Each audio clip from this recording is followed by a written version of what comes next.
Hello and welcome to episode 141 of Gamers of the Lost Spark podcast. I'm your host, Antony Chesson, and joining me this week is the other spark on the pod. He's the rootless, tootless cowboy in all of Yorkshire. It's Mr. Steve Carter. Howdy, how are you doing? You alright? Not too bad, sir, not too bad. I was going to do it all in like a cowboy accent, but I couldn't keep it going for too long. Do you not think you could pull that one off? No. I think you should give it a go. Maybe just slip into that accent midway through the pod. Just see how it goes. See how it works out. When we start talking about Red Dead, we'll just start kind of like. Yeah.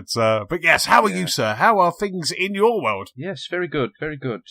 Getting very cold though. Getting very cold. This week is the first sign of having to scrape the car before I went to work this week, which you know winter's impending when you have to do that. So yeah, that caught me off guard this week. But yes, it's getting a bit chilly. But yes, Red Dead is keeping me inside in the house, nice and warm. So we'll come on to that. But yes, I've trying to stave off the cold at the moment, getting wrapped up, getting the big coats out, getting the layers out. So yes, it's getting that time of year. But it's always cold up here, so, there's nothing new there. It's always north of the border, it's always cold. Exactly. It was quite interesting because, obviously the Bake-Off final happened this week, and we'll talk about that in a moment. But, just seeing kind of how hot it was, it was so hot that a jar exploded in the tent. That's how hot it was in the tent. And you just kind of forget kind of how hot the summer was. It seems so long ago, that summer now, doesn't it, though? Exactly. We all got kind of used to that warm weather. Then suddenly, I think it was Sunday, I kind of went out on Sunday. I was like, my God, it's cold, and suddenly it got cold. I think James and Manny and Matt actually were all off to the NFL, and I think they were layering. They had to layer. They had lots of kind of but because it looked like it was a nice sunny day for them. I watched some of the games. Did you watch any of the Jags game? Yes, I've been keeping up to date with it. I've been pretty much ducking in and out every week of the games. So yeah, it's much to the disgust of the Tottenham and Man City game the day after. The NFL ruined the pitch at Wembley. Oh no, really? Damn it! The Spurs and Man City played the day after. I think it was the day after. Was it Monday night? Yeah. So they played on the Sunday, didn't they? They weren't happy about that. But yes.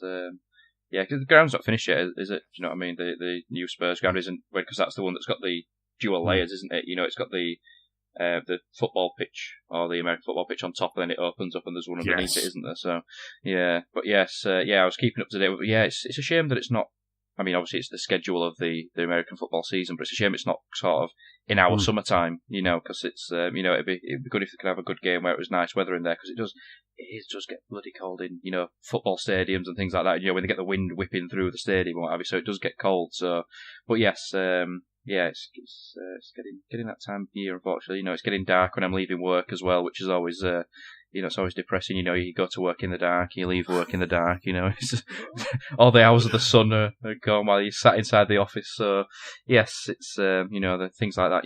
The American football are keeping me going. Until it gets to playoff season when it inevitably snows in America as well.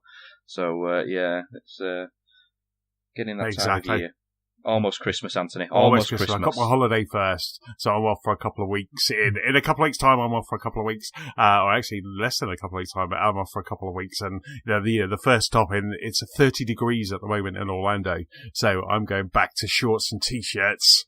So which I'm quite looking forward to. I think it's kind of like shorts and t-shirts. Then we go to our next place, and it's kind of roughly just a little bit warmer than we've got here. Then it's like back to New York, and then it's like it's full kind of autumn. So we kind of it's causing chaos for Nicola in the packing, because you've got to pack for almost 3 different climates, so which is hilarious. For me, I'm just like, well, I'm just gonna put t-shirts and that sort of stuff. But yeah, no, it's all good fun. We're just that's what we're doing at the moment, just packing, just kind of getting ready for the holidays, sorting everything out. I'll tell you what I did get, which kind of like a little bit of tech. A friend of mine, Kenny, we were chatting, and he just kind of mentioned something that he bought from Amazon. And what it was really cool. It's like it's a USB plug, because it's like you go into a hotel room. I've got multiple devices that need to be charged, and you've only got like kind of one Apple plug or one kind of USB plug or something like that. So what this is a plug, and it has a US, UK and Europe adapter for it, and you just plug it into the wall, and then the plug has like 4 or 5 USB ports, like fast charging USB ports. So it just turns one plug into almost like a USB hub. And it was It's That's really quite cool. cool. I'll put a link in the show notes, but it was just like, it's something so simple. But I remember like the last time we went to the US, like last year, it was juggling. It was like, okay, right, I'm going to charge my watch and then I'll charge my phone while I'm having a shower, and Nicola wanted her iPad. You know, it was all that sort of stuff. Where this one just turns one plug. It sounds like we're sponsored by them. I can't remember their name, so we can't even get a sponsorship. Yeah. But it was just really cool. Plugging a plug. Exactly. I'm plugging a plug. Well done, Steve. That's awesome. But it was just like, I was really excited by it. And I was just like, my mate Kenny, he's really cool because he will just kind of drop these really cool little kind of tech things. He was the one who got me into the Harmony remote that I've got, that universal remote. And he's just very, very cool kind of like that. And it's just really interesting just to kind of have that. So I'm quite excited. I can't wait to use it. That's how sad I am, Steve. I can't wait to use a plug. I'm excited to use a USB plug. I know. I'll be like, look at that. And if the wife doesn't kind of appreciate it, then I'll should be banned. Yes. Should be banned from using it. I'd like, go back to your one plug and charging one piece. Because we've got like 2 switches, 2 iPads, 2 phones and a watch, that need to be charged on a regular basis. So it's just crazy. Well, yeah, everything's USB though these days, isn't it? It's like you can get, plug sockets with USB ports in there now, can't you? I actually made a comment when we moving into our house, actually, because it's a new build. I thought most new build sites were actually coming with plug sockets with the USB ports in them, because like pretty much everything runs off USB now, doesn't it? You like say phones, tablets, watches. You can charge PS4 controllers, Xbox controllers from a USB connection now. So I was surprised at that, and I'm surprised more hotels don't do it, like you say, because it just saves space as well. Even if you just had, rather than having a full conventional plug socket, just had a small line of USB ports. Yes, on it. Yeah. One thing I always forget to do as well is that when we're staying away somewhere, I always forget that some hotel rooms aren't designed to have plug sockets near the bed. So when I remember is like taking an extension cable. So because obviously people will watch like you say, if your iPad's charging or something, you want to watch it in bed and the plug's the other side of the room. Yes. It's no good. So yeah, it's always worth taking an extension cable as well if you can. So it's next to the bed. Or like I have, reaching distance. I have a 6 foot USB cable. Oh, well, there you go then. I mean, if you're more than 6 foot away from a charging point, then I think there's something wrong. Isn't there? So I don't know how the electric current travels down a 6 foot cable, but yeah, though I bought a pack of USB of like fancy USB leads from Amazon, and one of them was 6 foot, and I was just like, this is so cool. So yeah, so that's just walking around the room with it. Just look at this, look at this. Check this out. But we've done that when we've been renovating rooms in our house. We've done that. We've changed the plug sockets to the USB ones. So all the ones in all the bedrooms, the one in the movie room, all the ones in the movie room, and then I think the living room, maybe, it's all got kind of USB ports. So it just kind of makes sense. Yeah. Like I say, there's so many devices happening, and when people come over, the first thing people want to do is, have you got a charger? They want to like charge whatever it is. So we just kind of peppered those around the house, and it's like every time we do a room now, we're just going to kind of update them because they're the same ones that we've got throughout, but they just got that little USB, so it's quite nice. Yeah, like I say, it's usually one of the first questions in charger, Wi-Fi code. Yeah, exactly. What's your Wi-Fi code? You've got a charger. I forgot to charge mine. So yes, indeed, I'm glad your friends are just like mine as well. So anyway, Steve, Bake Off. Did you watch the Bake Off final? Oh, of course I watched it. I watched it on catch up because I think I was playing football last night. Right. So I was playing football. That was 7 till 8, so I didn't actually get back till it had already started. So I came back, had a hot bath to warm up, which it was absolutely freezing last night. Yes. So did that, had something to eat, then we went to bed and we watched it on catch up before I went to bed, because I was like, I'm not going to work and not watched it, because there are a few people that watch it at work, and there's people at work who don't watch it but would have watched it just to spoil it. Yes. Because that's what work is like sometimes. Yes.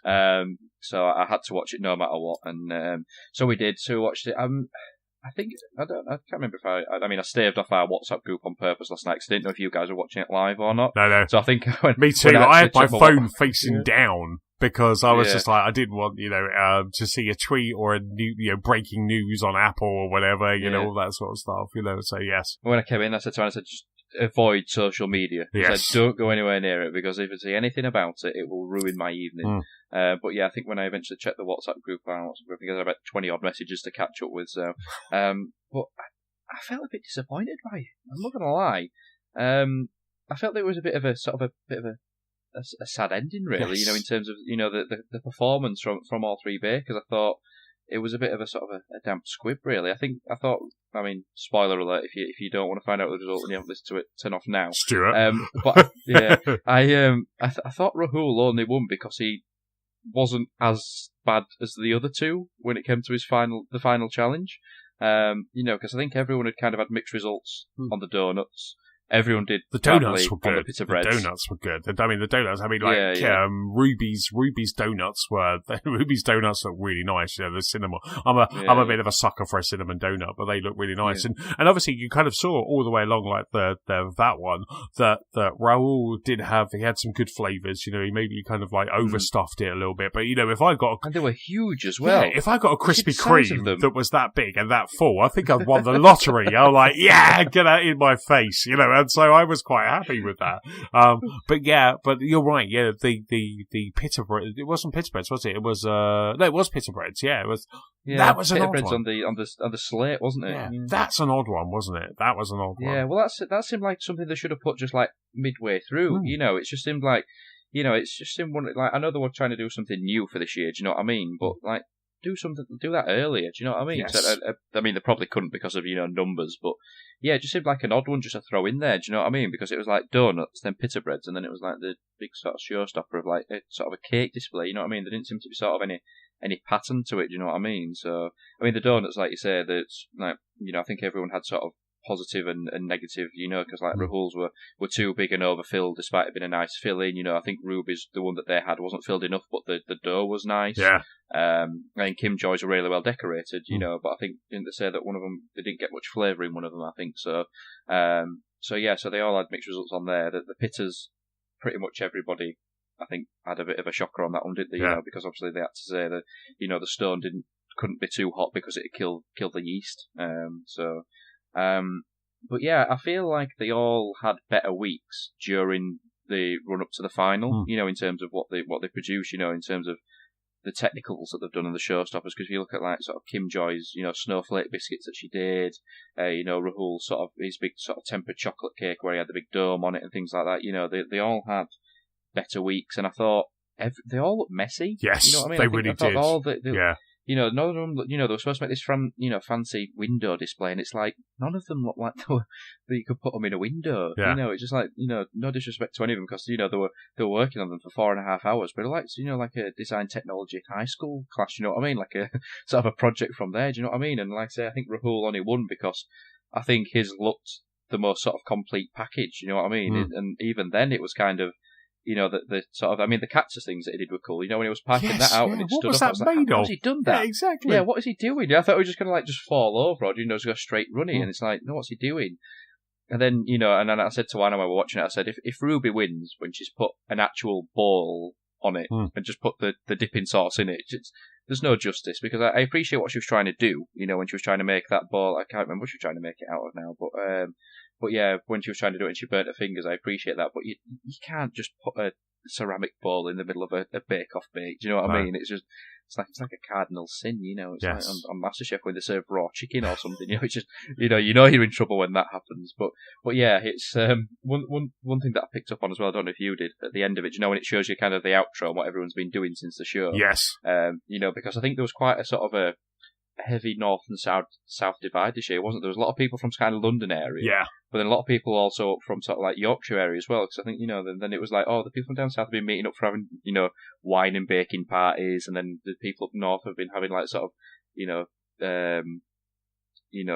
cooking nights, so they've done sort of like events for each other, and then there was just Dan. Yeah, Dan still bakes for his daughter, and it's like, yeah, okay, yeah, it's like so no one liked Dan. You clearly weren't very, you clearly weren't very popular then, were you? I mean, I got the feeling that it was kind of a bit sort of up himself anyway. Yeah. But yeah, he named his daughter Constance as well. It's like, who does that? His daughter's called Constance. Who does that?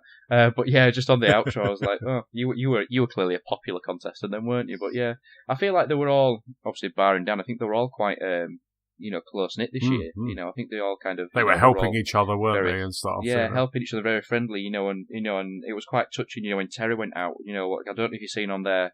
social media page, but he sent that letter into the Bake Off because he's not on Facebook or Twitter or Instagram or anything. He wrote a letter to the Bake Off about all the support because I think his wife had only recently passed before. Somebody applied for him to go on the Bake. I think his daughter or something applied for him without him knowing. But yeah, that's why I think I got quite emotional when he actually left because he wasn't, I think he said that since his wife had passed away, like baking's become his thing that he does. So, So yeah, I think it's been quite a, an emotional and heartfelt series really. But yes, it's sad to see it go. Yes. It's well and truly, towards the end of the year when Bake Off finishes and we watch MasterChef Australia as well, and that's coming to a conclusion shortly as well. They're in the last 10 of those, so we'll be, then we'll have to power through with Strictly and The Apprentice from now on. Yes. But yes, they'll have to carry the baton, but there's just something special about the Bake Off, isn't there? There really is. There really is. As much as I do enjoy Strictly, but there's something even special. There's just something special about the Bake Off. It's just so lovely. And that was kind of one of the things that irked me slightly about the technical challenge, where they kind of came out of the tent. Because I totally agree with you, that technical challenge should have been a semi-final one. And then the semi-final one, which was the 7 layers, should have been the final one. They should have mixed those round. And normally, I guess they have to worry about the weather. But obviously, when they were doing it this year, and we had a big heat wave in the UK, so they were kind of okay about it. And that would have been a really good semi-final thing with 4 people there doing it rather than that. Because I don't know about you, it felt weird being outside the tent. It's like when Friends went to London. It just wasn't right. It just didn't feel right. It was just like so. Yeah. So I just kind of felt. Even though the tent was just there, it just didn't feel right. And as for the showstopper, those kind of whatever they were, landscapes, weren't they? They just looked horrible, But I think Raoul won because his flavours. I think Paul was saying a lot about his flavours, where Kim Joy just played it safe and went for ginger. It was ginger, and ginger. Ginger on ginger, exactly. But Paul kind of, when he took that biscuit, he was like, "That's absolutely gorgeous." I said to Nicola, I think Raoul's got this. And before that, I kind of thought Kim Joy was edging forward, but I think with the results, I think if you think about the 3 bakers that made the final, Ruby, as I said, I think last week, she's so confident. She's so amazing. She's so confident, a really good baker. You could easily see her becoming a presenter. She's very much, she's got that. Kim Joy, you could see a book by Kim Joy coming out with all those kind of delicate designs. And I kind of almost feel that the one person that probably did need that to win was probably Raoul. He probably did need that win because he just seems very insecure. He seems very kind of unsure of himself. But now he's a baker. And when they showed at the end, they showed his mum and dad had come over and he was showing them the thing. It was just so lovely. It really, like, Nicola was in tears at the end, because it was just so lovely. And it was just like, so we just, like you say, it is sad when Bake Off kind of finishes. You just kind of have that void. You still got the extra slice on Friday, which will go through the finalists, which is always good fun. But then it's all over for another year. Yeah. Well, like I said, though, I think out of the 3 of them, Rahul is the sort of the least likely person you could see doing, like you say, a TV show or a book or something, isn't he? Yeah. Because I think James picked up on it, I think, last week, about his personality and his demeanour changed kind of midway through or towards the end, didn't it? He'd gone from this sort of person who he couldn't shut up talking, he'd just waffle on and waffle on and waffle on, then he kind of got a bit confident about it, and then kind of he had a couple of bad weeks, and then he was like, he turned into like sort of a quivering wreck, like a plate of jelly, so...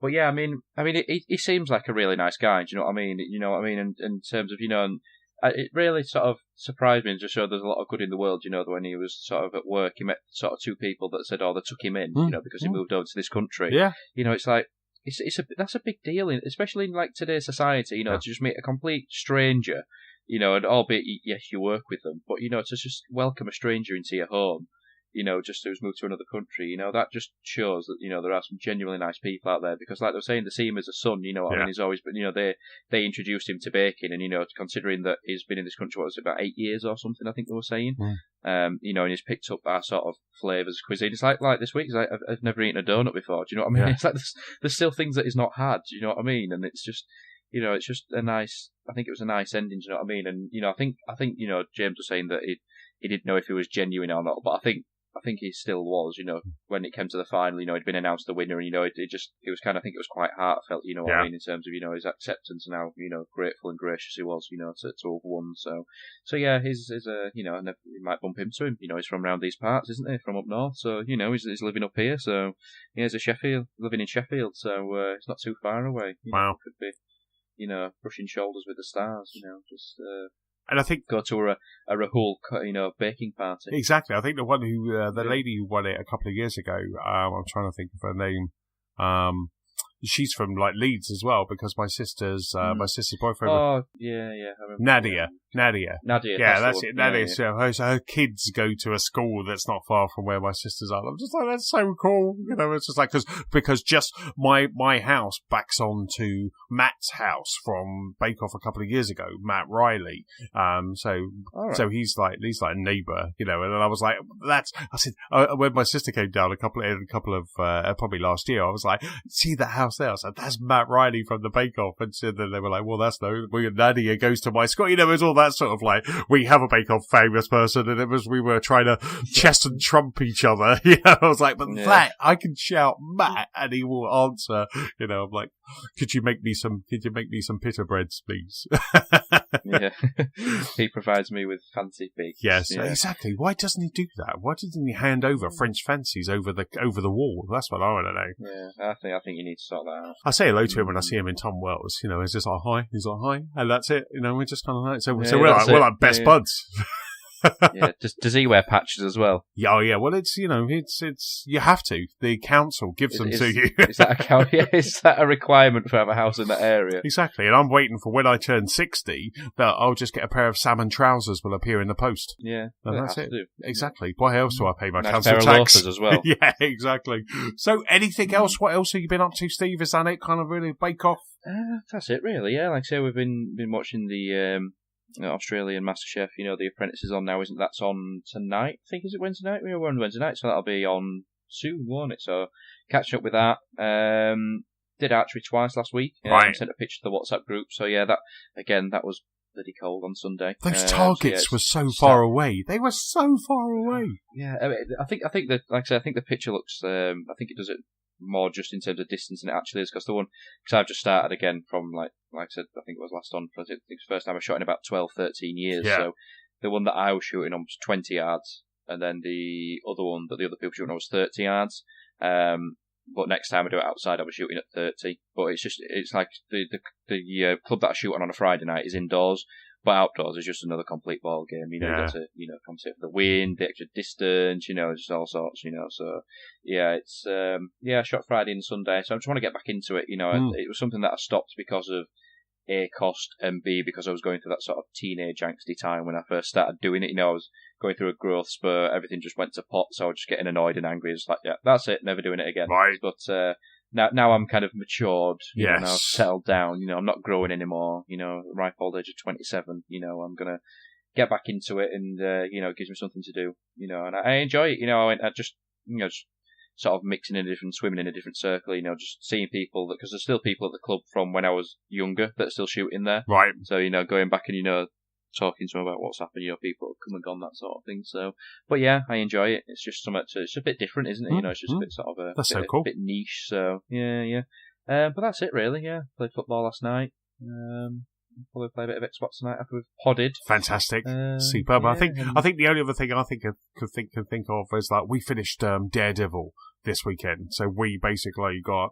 I think the first 4 episodes of Daredevil is amazing, and then it just from there it just keeps getting better and better. And Nicola and I were just watching 2, 3 a night. There's only 13 episodes in the season, and so we blew through it like in a week. I think I started just before we podded last week, and I finished season 3 of Daredevil, and it was incredible. It was absolutely incredible. It was possibly my favourite of the kind of Marvel Netflix now. I think the first season of Daredevil kind of set a heady high, but this one, it's just amazing. They use Foggy Nelson a bit more, and I'm a big fan of Foggy in the comics, and and also in the Ben Affleck movie because it was played by Jon Favreau. But in the TV show, the actor who plays Foggy is just awesome, and they used him really well this time. It wasn't just kind of of about, Matt and Karen. It was more kind of like about the whole lot. And the storyline was fantastic. Didn't have, normally with those Netflix shows like Luke Cage or Iron Fist, as much as I enjoy it, they normally have this 1 or 2 episode where it just dips a little bit, where they kind of, you really should have just taken it to like 8 episodes rather than 10. But this one, it was like a 13-hour really good movie. This was fantastic. And I just loved it. I just thought it was just really good. So that's finished now. We've got House of Cards. The final season of House of Cards is starting very soon without Kevin Spacey, so I can't wait to see. I bet they take about like 1 second right at the front, go, yeah, we killed the president, and then they move on because they're not going to give him any screen time or any kind of acknowledge. But Daredevil was just so cool. So it's just like we have that post awesomeness lull at the moment. You know what it's like when you've been watching something like Bake Off as well, where suddenly you don't have it anymore. It's like when you finish a really good game. It's like, the the emptiness that came after Viva Pinata Trouble in Paradise was just too bad. After you're still suffering from it now. Still suffering. And then, nothing has filled that void. And Arkham Knight, when you play a game so much and then suddenly it's just, you finished it. And Daredevil at the moment is like that. So, luckily, I'm just collecting at the moment, like, movies to watch for the plane journey and stuff like that. So I've got kind of a nice big kind of collection of movies on the iPad, and hopefully get some stuff on the back of the seat that maybe I haven't watched as well. But right now it's just we're just powering through the rest of Flash. So new season of Flash has started. We've got a couple of episodes still of the last season that we haven't caught up on. So we're just trying to kind of watch those as well. But Daredevil was just something else. Yeah. So have you saved sort of a season or anything, something new to take with you to America to watch then? Because obviously there'll be a bit of time to fill while you're travelling, I imagine, across the country. So have you saved anything to watch whilst you're away, or are you just trying to get everything polished off before you go? No, we're trying to get everything polished off because we like to watch it together. So kind of like watching on two iPads. We do that sometimes on a flight where we'll kind of go, right, get ready, press play on a movie, and then we'll watch the movie in time together. So we do that. But no, most of the time I kind of load up on my iPad. I load up kind of movies. I'll just load up movies rather than TV shows. So I'm still trying to find a Switch game for both myself and Nicola. Nicola's kind of got a bit of a lull. I might take Diablo with me for the flight because it's a 10-hour flight there, and then we've got some internal flights. So I might take Diablo. Nicola's not sure what she's playing yet. Maybe Overcooked 2. Maybe not a wise idea in a confined space, I don't think. And then but I'm just not sure. So I'm still kind of looking through. I might just do it. I might either do like something like Diablo or just like a collection of indies.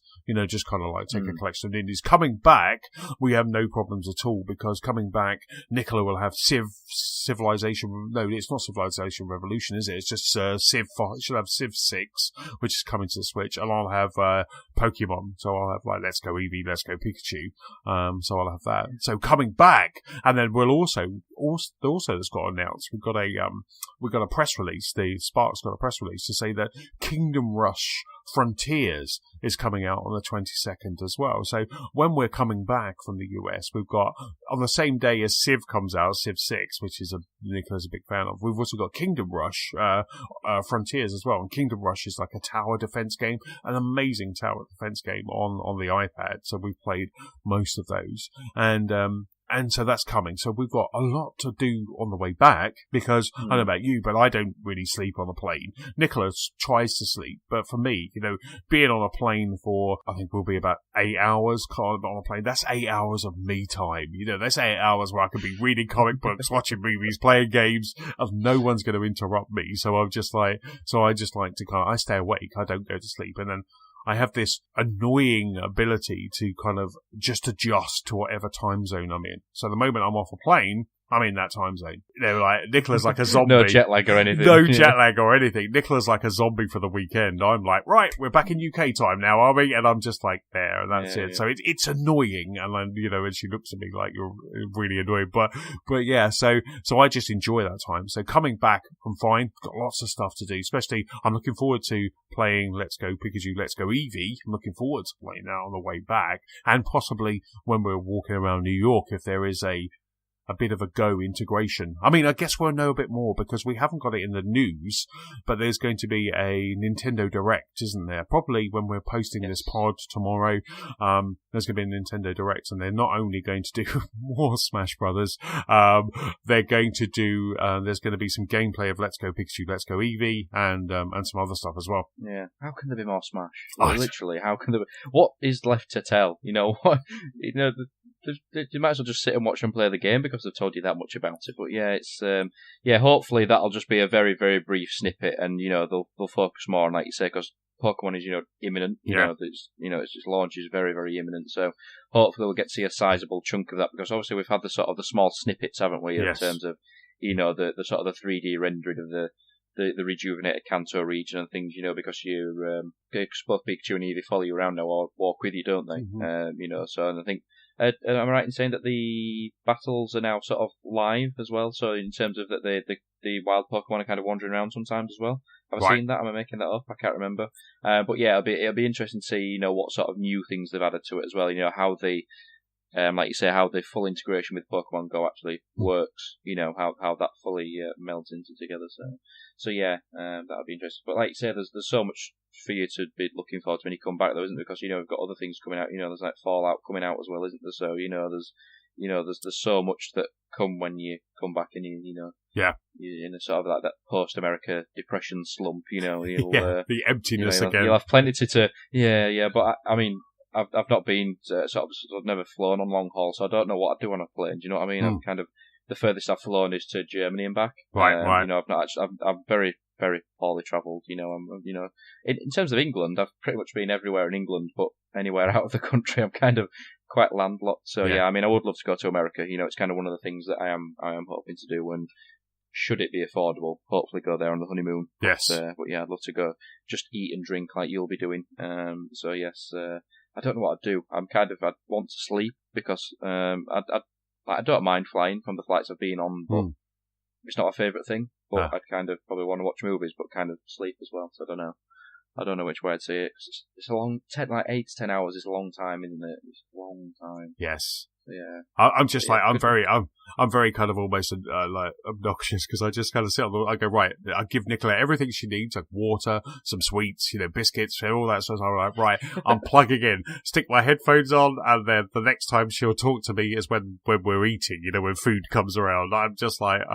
This is my time, so I'm just kind of jumping in, like, and before the event of iPads and stuff like that, I used to have graphic novels, I used to have comic books, I would have magazines, so I'd really feel that kind of bit behind the scenes. But now it's just an iPad, a Switch, and some headphones, and my phone, and that's it. It's just, I can't wait. I'm looking forward to that just as much. And yeah, I can't.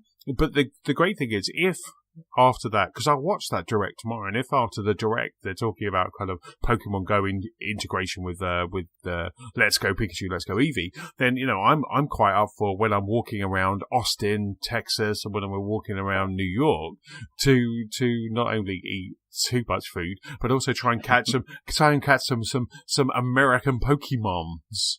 I think that's how they call it.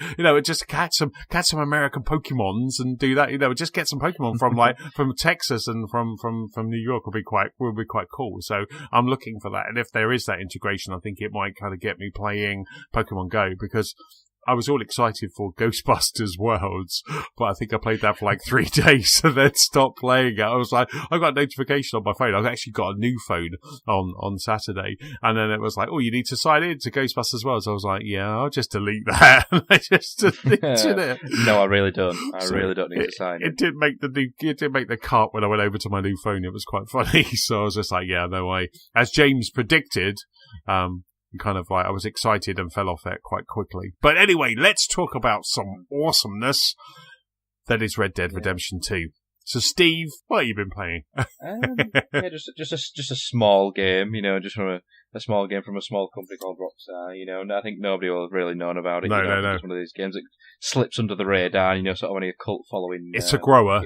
It's a grower. Yes, it's definitely a grower.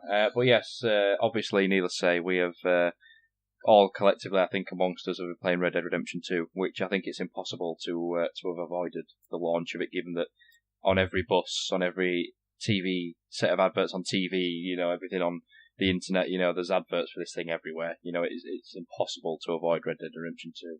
Yes. But what a game.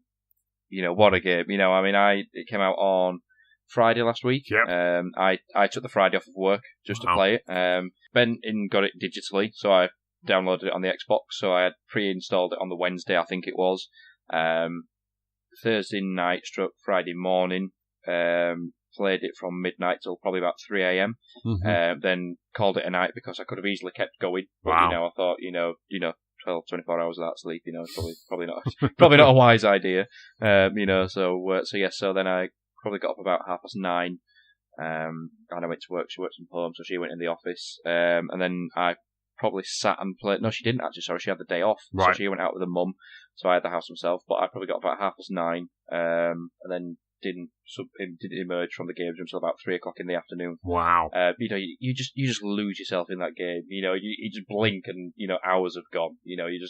And the thing is, I don't know about if you guys, you viewers, I found it as well, is that you put a lot of time in it, but you get nowhere. And I think Stu's I think Stu said in the WhatsApp group tonight that that's his criticism of it, which I think when you've got limited time, it would feel like that, because it's one of them that if you chip an hour in, you get nowhere. You do one mission, it makes minimal difference. But, even if you spend 5 or 6 hours just trotting around, doing a couple of missions, going bounty hunting, that sort of thing, you've still got so much left to do and so much left to see. I think I must have put 20 or so hours into it, and I've barely scratched the surface. It's still teaching me things. It's still showing me things. There's still tutorials for me to do.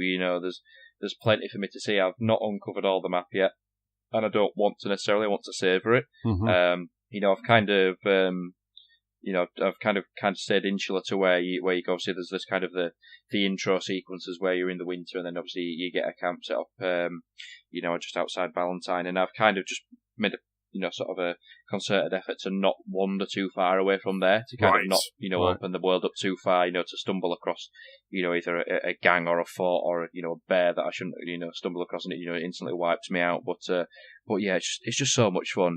It looks amazing. It looks so good. And, considering how big the world is, it's absolutely huge. But, like I say, I think we're all blown away by the initial intro sequence where it's in the winter, you're in the snow, your footprints can be seen in the snow. It's scripted, it's not planned, but the footprints in the snow look realistic, and the very depending on what if you're riding a horse, if you're running, if you're walking, if you're dragging somebody through the snow, it leaves tread marks in there, it leaves drag marks in there. You walk through a tree that's covered in snow, the snow falls off the branches, and then when you get out of winter into the spring, it just blows your mind again, because as you descend from the mountains and you can see like open canyons and the greenery and the fresh green trees and grass, it is just sublime. The effort that has gone into it, you can clearly tell.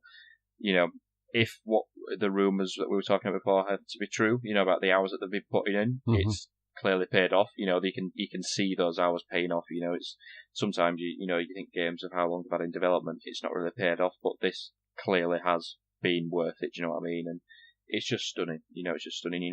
Already, the script, there's been some hilarious moments in it already.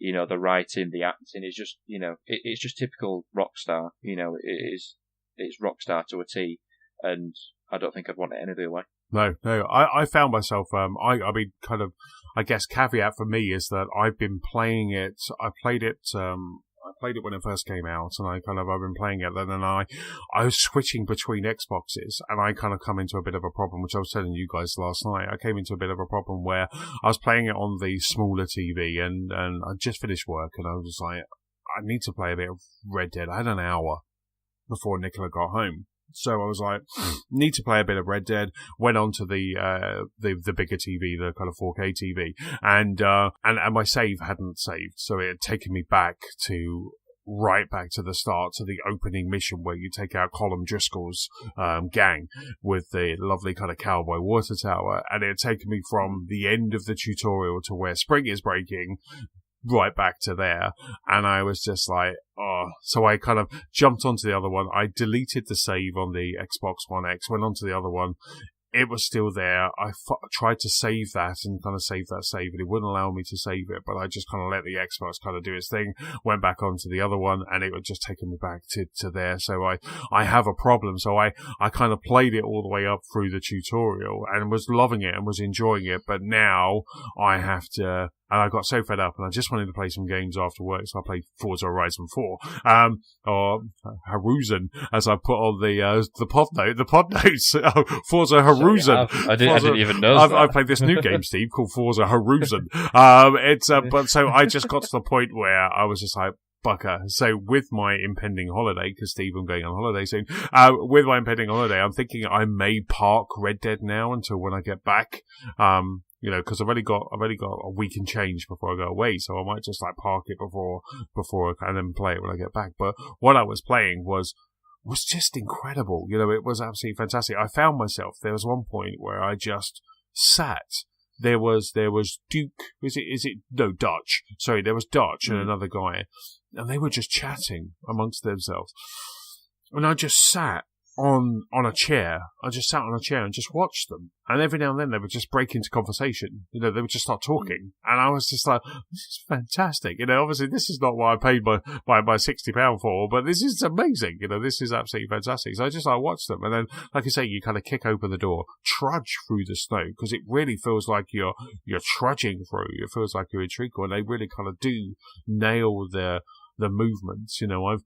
The one thing I guess I'll be interested to hear from you is like the hunting. Is there leveling up in the game as you're kind of hunting things? Because I've started, I was thinking about you actually when I was in the crossbow. I was like, I bet Steve is nailing this, and taking out these deer left, right, centre. So do you start leveling up through the game? Is there like kind of a visible leveling system? I don't know, because it's something that I've not really touched, the hunting side of things. I think there's there's a couple of missions that lead down that path, but beyond that, I haven't really done much of it. Because I know inevitably it will be kind of part of it, like it was before, where you have to get skins to craft, and yes, the challenges to hunt the legendary, the legendary animals and things like that. So you can go fishing and things as well. Kind of, I imagine your proficiency goes up in that area because everything else seems to increase. Your stamina, your health, There's even, it's like a full-on simulator, because if you don't eat, he loses weight. If you eat too much, he gains weight.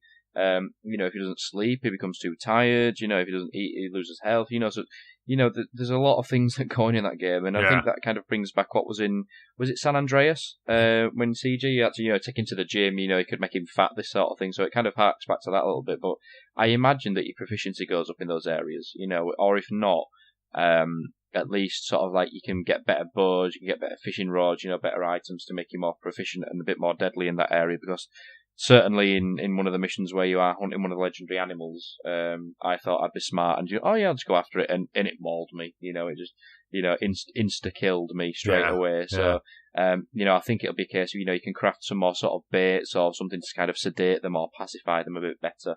But yeah, I haven't sort of. I don't think there is, like I say, there's no real leveling system, is there? It's kind of just everything increases gradually. If you sprint, your stamina goes up, that sort of thing, and I think your sort of your dead eye goes up, and the more they shoot, that sort of thing. So yeah, it's.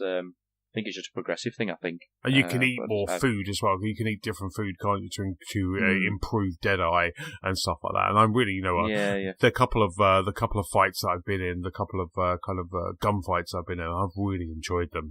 Because I did one. It was so funny. I did one where I was the opening fight, so I did that, and then you have to then chase over after one guy, and then you have to. It's how they kind of teach you how to lasso for the first time, but I didn't do that. I shot him instead. So it was like failed mission. I was like, what? I've got him. Actually, no, I shot his horse to stop him, and then I punched him, and then it was like mission over.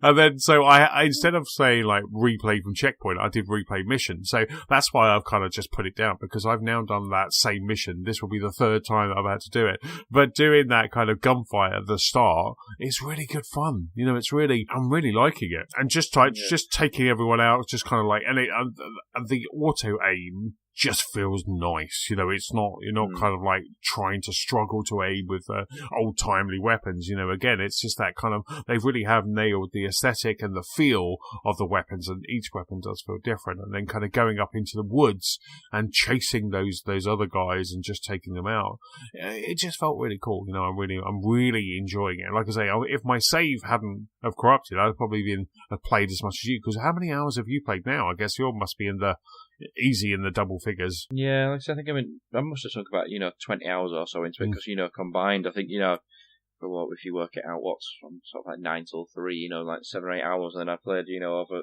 the 3 hours when it first launched, so that was 12 hours on its own. Do you know what I mean? Then I had most of the weekend free as well that same weekend, so I must have I haven't actually played it for the last 2 days, to be fair. I haven't actually played it since the weekend where it came out, but yeah, I must have put, easily double, 20 hours into it, something like that. So, but yeah, it's just, like you say earlier, it's just dynamic. The world feels real. It feels believable. Like you say, people just actively engage in conversation. You can walk past people and, just talk to random strangers, engage in conversations again. They'll react dynamically to you. They'll just, they don't feel staged or scripted. Like NPCs in most open world games, they kind of sit on a loop. Yeah. Whereas, these ones aren't. You walk into a saloon, there's people just actively milling around, playing cards, drinking at the bar again, conversing, moving, they're just kind of doing their own thing. And, it's just great. The world actually feels alive, and it feels believable. And like you're saying, with the shooting, like you say, the auto on which, it works perfectly, and like you say, it doesn't feel cheating in a sense, but obviously, like you say, with the sort of the old school weapons, with how inaccurate they notoriously were, it makes it, a lot easier. And even just the sort of, the shooting on there, because every time you fire your pistol, unless it's a revolver, even if it's, you have to cock it again. When it's a repeater, you have to, reload the repeater, and if you're in a single shot rifle, you just double tap the trigger again to make it do it. It's not a separate reload button, that sort of thing. So again, it's just those little touches that kind of make it the polished article. And then should you want to, there's the option to play in first person mode. Giving that a whirl a couple of times, that just feels bizarre though.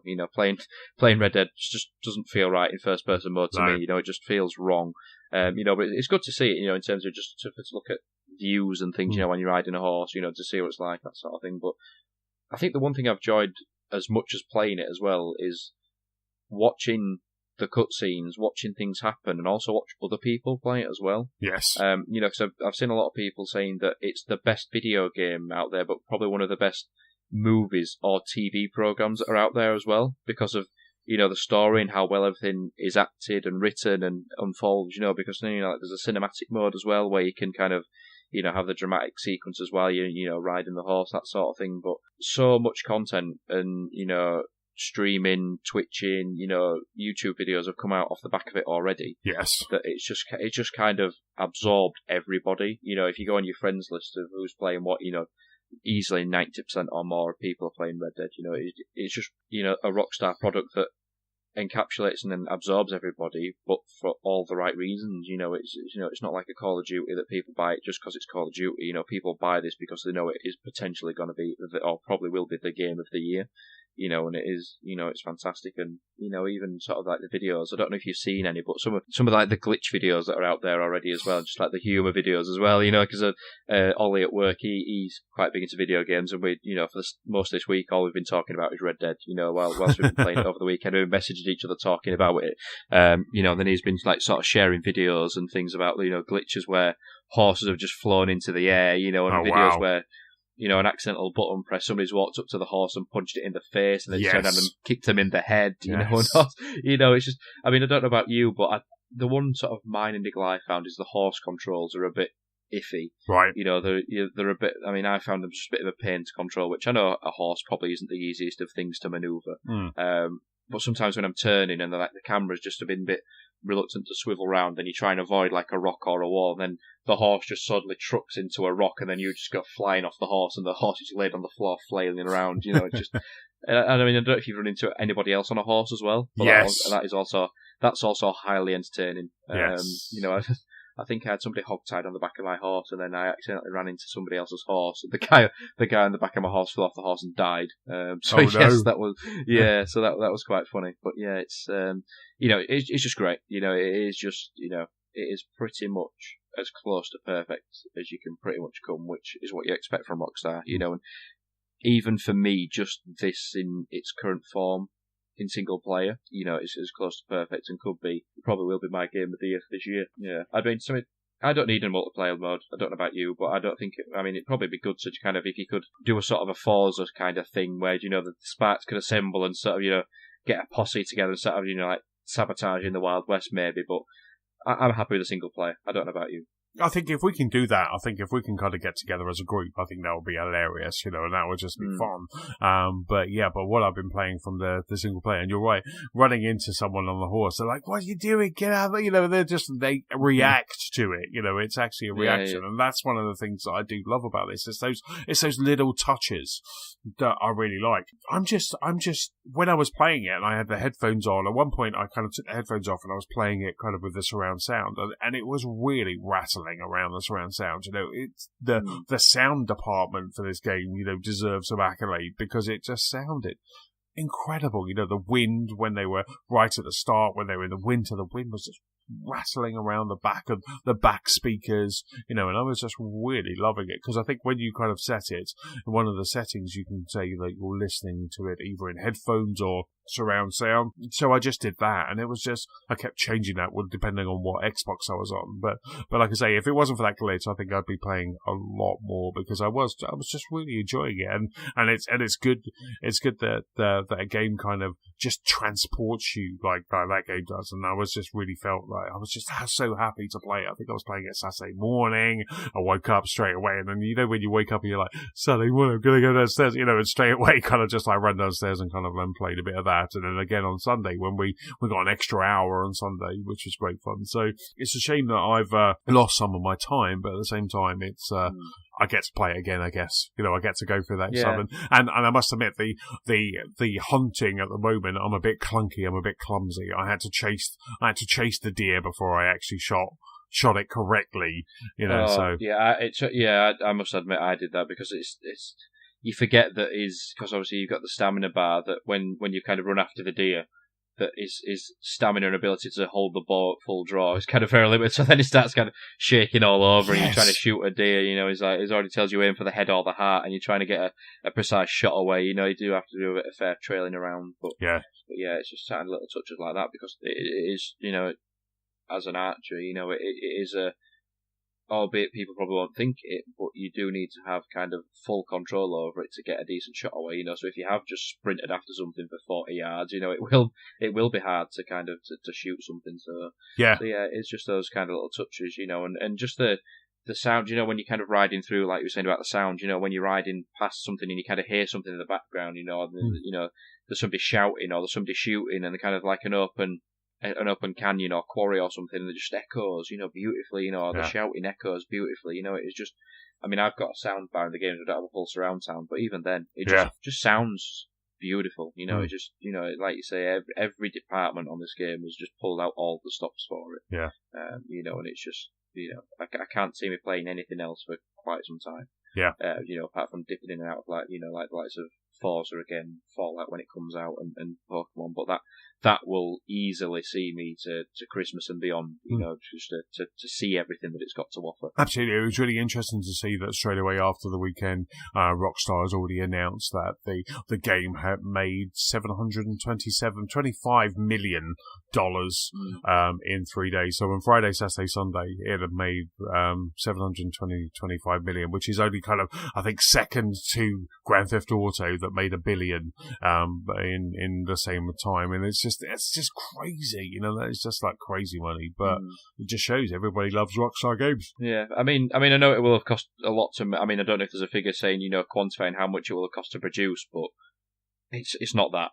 It's nowhere near that. Do you know what I mean? It is not $725 million to produce that game, and I'm sure if what we've seen has been correct in terms of the people that have been working on it, some of that money will be, given to celebrate or reward them in some capacity because, obviously they need that money to fund the inevitable next game that they're already working on. Yeah. But, there must be a surplus in that somewhere because GTA is still raking in money anyway, for GTA Online. And even as you'll probably got it, the incentive to pre-order digitally for this was to get the some extra currency for GTA Online. Mm-hmm. So even still, they're feeding back into GTA Online to get you back into playing that. Do you know what I mean? So that's kind of continuously just keeping money going. So I hope that some of that money will be spent to reward the staff that will have been working these hours potentially if it is indeed correct. But yeah, 725 million in 3 days is just an obscene amount of money. But like you think if that's, what does that even boil down to? 720. You're looking at average £50 $50 per copy. Yeah, $60. I think it's about $60, isn't it? Yeah, I mean, what does that work out at numbers? You know what I mean? If you divide 720 million, by that number, I mean, I'm too lazy to figure it out, but it must be a ridiculous number, that surely. I'm just doing it. So if I do that, it is 12 million. 12 million, wow. 12 million copies in a weekend. 12 million copies in 3 days. And I think PlayStation have gone on record as well to say that it was the biggest digital download as well. So their server's obviously been taking a hit as well. So it's a phenomenon. And it's really good to just kind of jump in. And like you say, it's really good to, you turn on a podcast or Twitch or just your Twitter feed. It's full of people just being kicked by horses or shooting people, it's just great fun. It's just really good to see it. So I'm like I say, I think I might just, because I think if I jump in now, I've got, obviously this weekend I'm going to be playing some games and we'll be podding next week as well, but I'll be playing some games. And I think if I jump in now, I'm going to leave the game almost kind of in this state again. So I think I'm going to park it, but after talking to you and just talking back through this, I want to go downstairs and play it now. So maybe I'll just go back and start playing it again and see how far I can get. Maybe I can just catch up and just stay on. Because I'm not sure if it's a bug, I'm not sure if it's my Xboxes, but Forza works fine. I jump between the two Xboxes on Forza, on Sea of Thieves, with no problems at all. But there's just something here that just kind of not. So what I might do is I might just play. Maybe I will continue playing. Maybe I won't stop. I'm so conflicted. I just want to play it because it is. It's such a great game, and it's good to have a game like this. It's good when games like this come round that you can sink some time into. And I know some people have been saying it's kind of a little bit slow, but it's quite a nice, just kind of autumnal, wintry game to just kind of play. And I'm sure, with all Rockstar games, is when they actually get into the action. Like when I was going up against Colin Driscoll's guys right at the start, you get into action and it's not slow at all. It's just it's good fun, I think. But I think I'm enjoying what I'm playing so far. I can't wait to see where it goes. I can't wait to see where the story goes. And I think when that multiplayer does come out, I think that I don't think it's going to even touch GTA 5, because that's going to keep going. Because GTA 5 is quite bonkers, isn't it? You can buy a Batmobile, you can fly, you can do all of this sort of stuff. So there's probably people that are just going to continue playing that. But I'll be interested to see what this multiplayer looks like. And is the multiplayer, am I right in thinking the multiplayer is coming out at the end of November? Yeah. So it's not out yet. It's kind of, I think they were kind of wanting to get everything ironed out, and I think. And let people play the single player as well. It's actually a game you don't need to bring that multiplayer out straight away. Let people play. Well, that's it. Even if they held off till January, because most people probably would have even finished the story or got through the story by then. So, but yeah, like you say, it's interesting to see what it will offer because, like you say, the GTA, is pretty much free roam and. Even now with the Xbox and PS4 allowing some mods, the amount of mods that you can have on there now, it's literally just an absolute, mayhem of, different things that are happening. But this will be a kind of, I imagine, a bit more restrained. But yeah, it'll be interesting to see what it does, in terms of what it offers you online. In terms of, will it be a bit like Forza, where it kind of, you're in the world, but, in a server where there's a certain amount of people, like, Sea of Thieves does, and then kind of things happen dynamically, sort of bounties and things like that. Is there any going to be sort of public events or anything? So, I mean, I've not seen much about the online modes at all, really. Which I don't know if they've kind of kept things under wraps on purpose, and kind of they'll just go, this is what it is, and then announce everything at once. But I think they've got a real big opportunity to kind of make it like that, you know what I mean? Like Forza, like Sea of Thieves, a bit like what Fallout 76 is going to be, because that's obviously going to be online now, isn't it, as well, the new Fallout. So I think they've got a real good opportunity to kind of make it not, like you say, as equal to GTA as it could be, because I don't think it ever will be, but something that people turn to rather than playing Call of Duty, Battlefield, maybe Sea of Thieves, Forza, give them a different sort of online experience to sink some hours into. Yeah, exactly. I can kind of almost see it being a bit like Division, a bit like the Division. That would be really cool. And imagine if you had areas that were a bit like the Dark Zone in Division, that would just be, but it would be so cool. As a group, there was the sparks kind of moseying through a town, and then there's another group just there, and you can, and similar to Sea of Thieves, you can say whether you're friendly or whether you're kind of just, just want to take them out. And I just think that would be really cool, especially like proximity chat. It could be good fun, suddenly getting into a gunfight with another group of people. It'd be really cool. We could then send kind of have 4 of us there, just kind of going down the middle of the town, where another one of these maybe kind of go around the back to then just try and kind of do the old rope-a-dope on them and make sure and then there's just so much stuff that you could do, and it will be fun. I just can't wait to see what that is. But yeah, you're right. Let everyone play the single player. Maybe similar to Forza, everybody needs to get to a certain point in the game before we can start playing it. Kind of open up, or whether this is going to be a completely separate map or whatever. I'm confused, and I can't think of any of the information about the multiplayer, so I'm thinking maybe they haven't really kind of given us too much, and maybe they're holding that back for when they kind of do a release trailer. Yeah, I mean, I imagine they'll do something like they've been doing up to the build-up of the launch of the initial game, with a lot of gameplay videos, didn't they? Yes. Building up to the launch, so I imagine they'll probably do something like that, or their own sort of Rockstar Direct, or whatever you want to call it, sort of thing, to kind of announce what it's going to be. But like I said, I hope they give it a decent amount of time, because I don't want to feel like I have to rush the single player to get onto the multiplayer, because I don't want to get left behind. Because I like, with Forza and, Sea of Thieves with you guys, to just jump on and just have a, just a casual gaming session on a Sunday, but I don't want to feel like I have to rush to get through the single player to get to that point.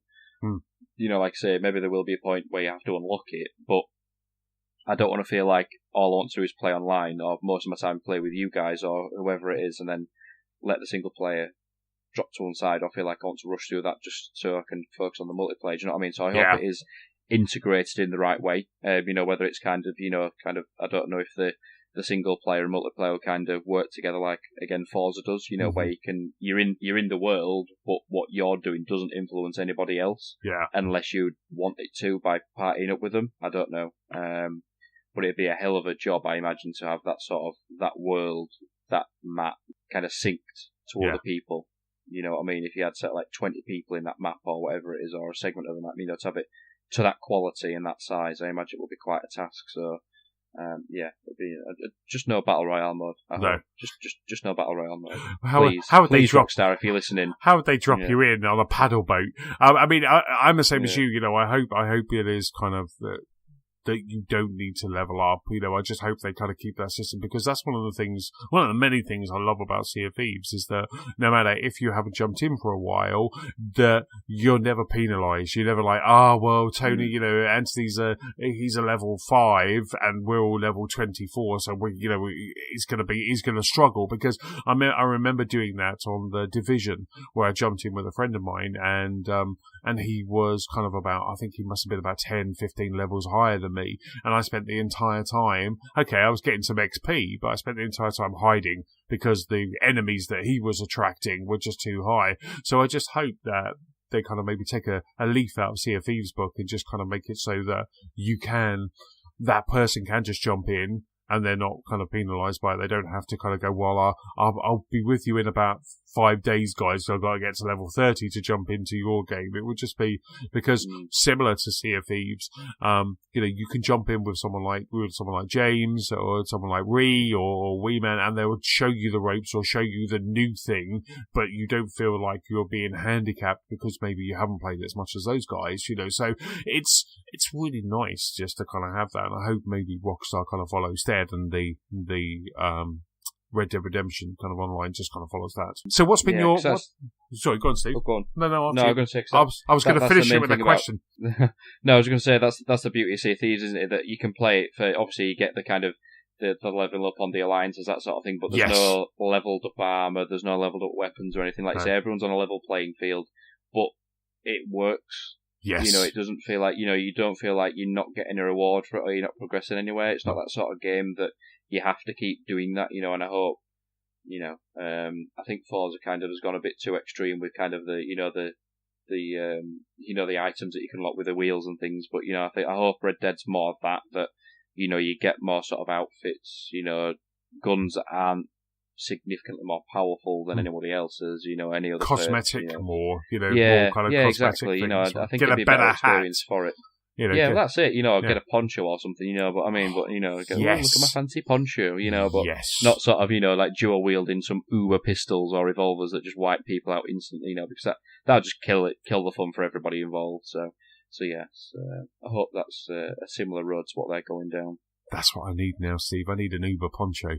A poncho, yeah. Oh, I just need it. You need a Mexican mustache to go with it as well. Yes, and that's it. I want the creation tool to be kind of like really good fun as well, so I could just kind of create just the worst bandit ever. Just because I like stereotypical bandit.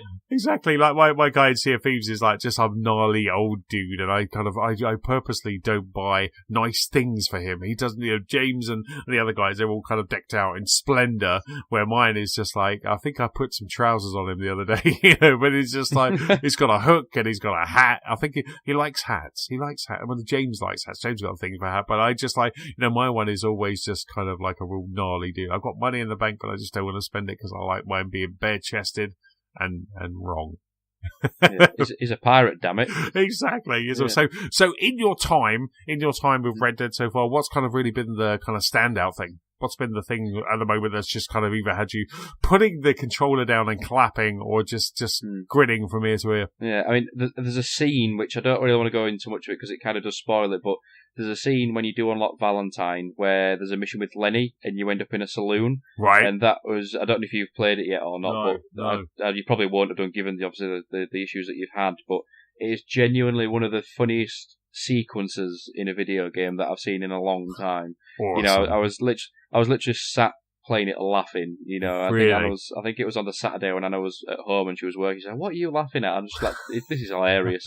This is just like watching a sitcom or a comedy, TV show or something. It was just great. It was just a brilliant sequence. And when you do get to Valentine, it's one of those moments where you kind of know what's coming, but in sort of today's society anyway, kind of when, we'll just go for a drink, and it's not one drink, and it ends up as more than that, and then it just progresses and snowballs from there, and it's just a genuine, brilliant piece of video game, screening, cinematics, acting, everything. It's just great. That's my favourite moment at the moment, today anyway. And I hope there's more like that. Yes. Because I think there's going to be some sort of moments that are quite challenging or quite somber in this game. I can already see it in in kind of a similar to what GTA was. Where you had the three protagonists. Where from early on I could see that where that kind of story was going. In terms of you could see that something was going to happen to one, two, or all three of them. Wow.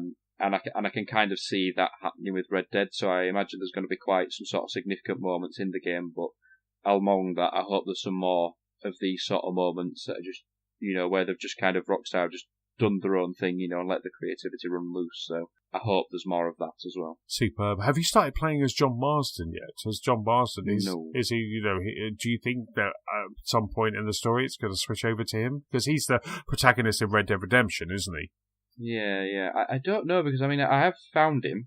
Yeah. He is there. You find him early on, don't you, in the game? Yeah, you do. Yeah, exactly. You find him pretty early on. I found him and he is there. I haven't played as him. I don't know if you can play as him because I'm trying to not look into it too much. I've not researched it. I've not looked into it. But I mean, it kind of, I forgot that he was in it. When I first came across him, I was like, what's he doing here?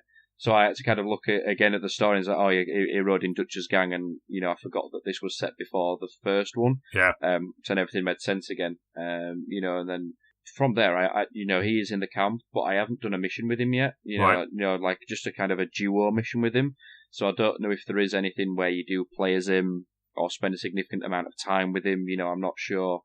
But again, I imagine, kind of spoiler, non-spoiler alert, you will come across the point in time where he does disband from the gang because right.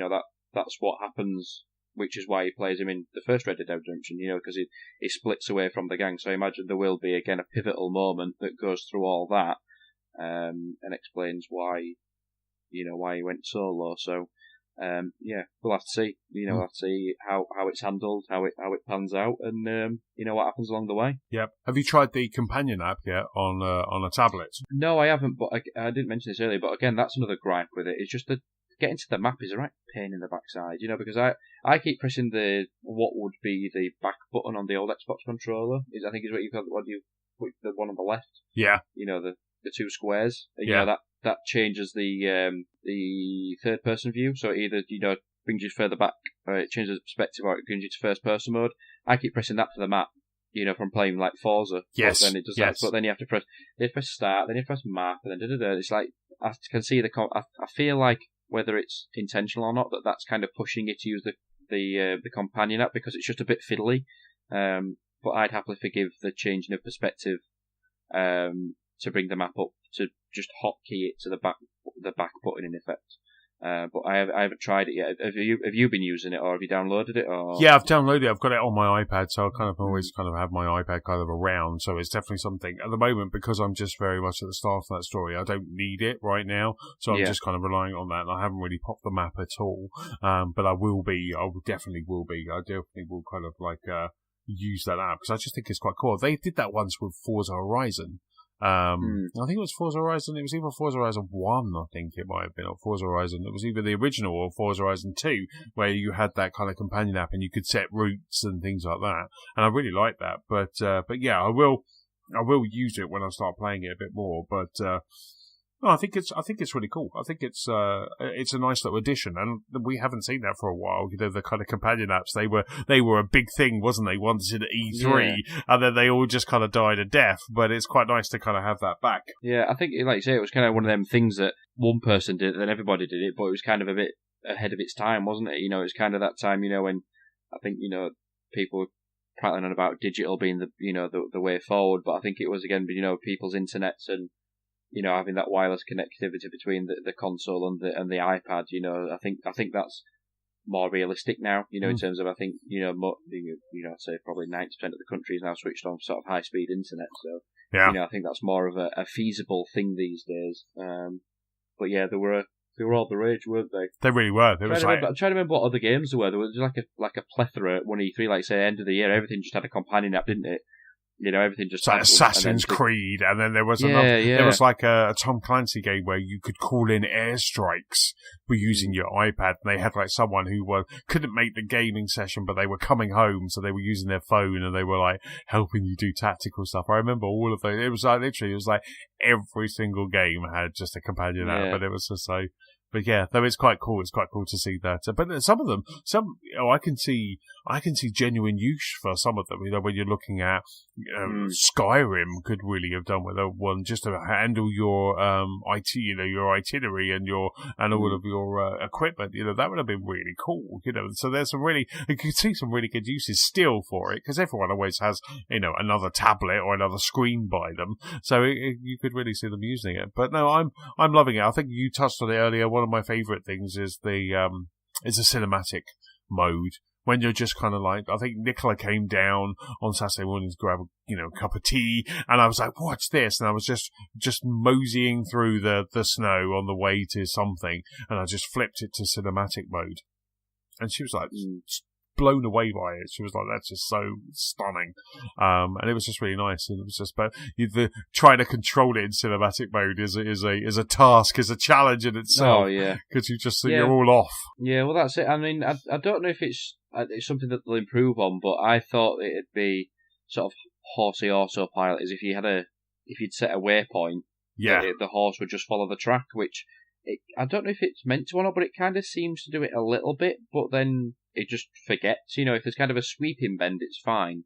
But then if there's a kind of tighter bend, your horse just kind of just keeps going. So it's like, I don't know if it's meant to do it or it's not meant to do it, but if they really want the cinematic mode to kick off, I think that kind of needs to happen because, you can keep A depressed, that's fine, in terms of keeping your horse running at that set speed. But like you say, when the camera's zooming about all over to make these sort of, Ridley-esque, shots, get the lens flare with the sunset, like J.J. Abrams and things like that. But it's you can't keep your horse, in a straight line when that's happening. So, I hope that, if that's to be a thing, and, if a photo mode does happen, which, with a cinematic mode like that, you'd think it would be a possibility. Yeah.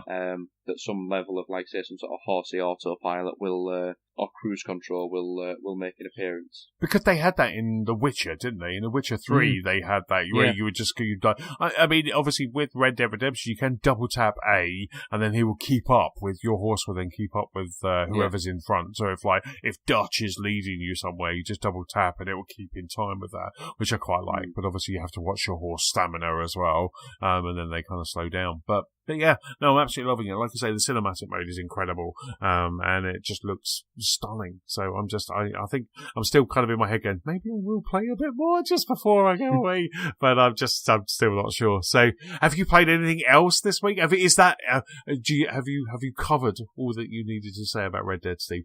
For now, I think so. For now, yeah. Until we kind of maybe segue into something later on. But yeah, I think for now I have. I think I'll play it for maybe about an hour. Before bed tonight, I got home and frantically carved a pumpkin when I got back from work tonight, so that was kind of tuned into my gaming time. But nice.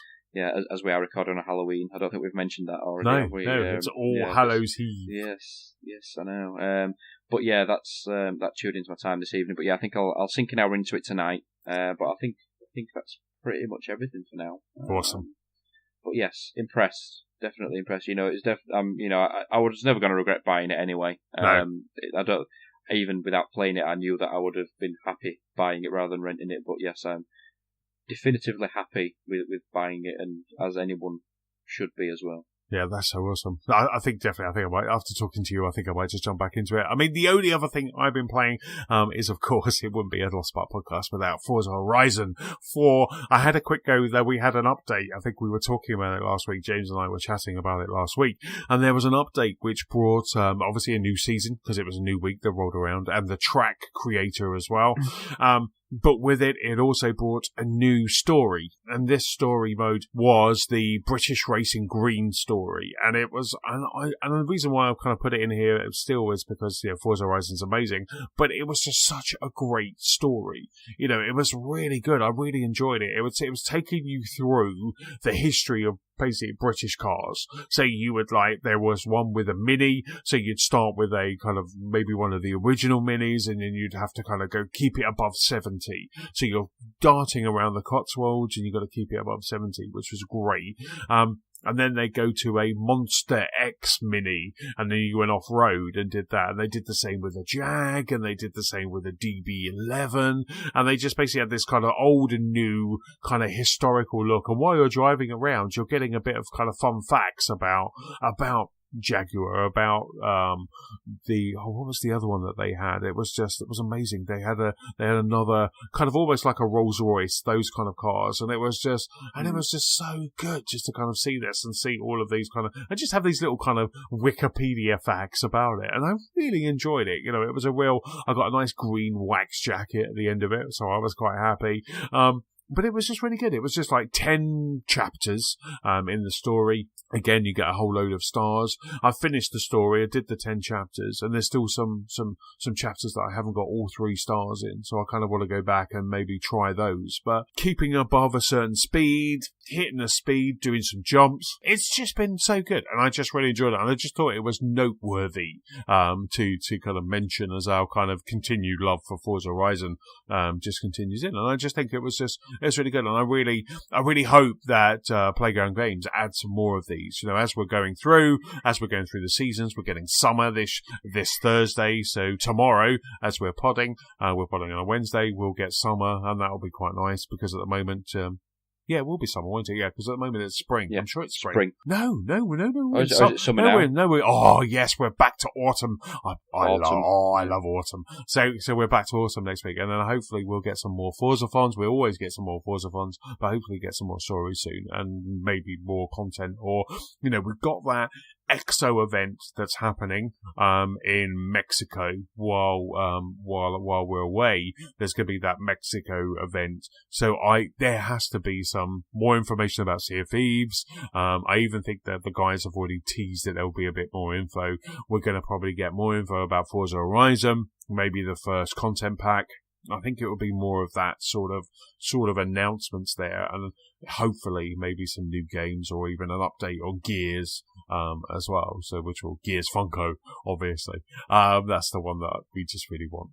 So I'm hoping that we'll get maybe an idea of the first DLC content for Forza Horizon at EXO, which is the start of November. But yeah, so Forza Horizon 4 continues just to be that game that you can just jump in and just really enjoy. And I got this week, I started modding some of my cars because I wanted to get to, there was an achievement I wanted to do for some jumps, and there was about 2 stars away, or kind of half a level away from getting that achievement. So I just modded a car, made it kind of super fast and launching, and in the summer it was really easy to handle, and that was just fantastic. I just really enjoyed it. I managed to check off that achievement. Yeah, it's just a gift that keeps on giving, isn't it? I think it's much the way in, like, Sea of Thieves.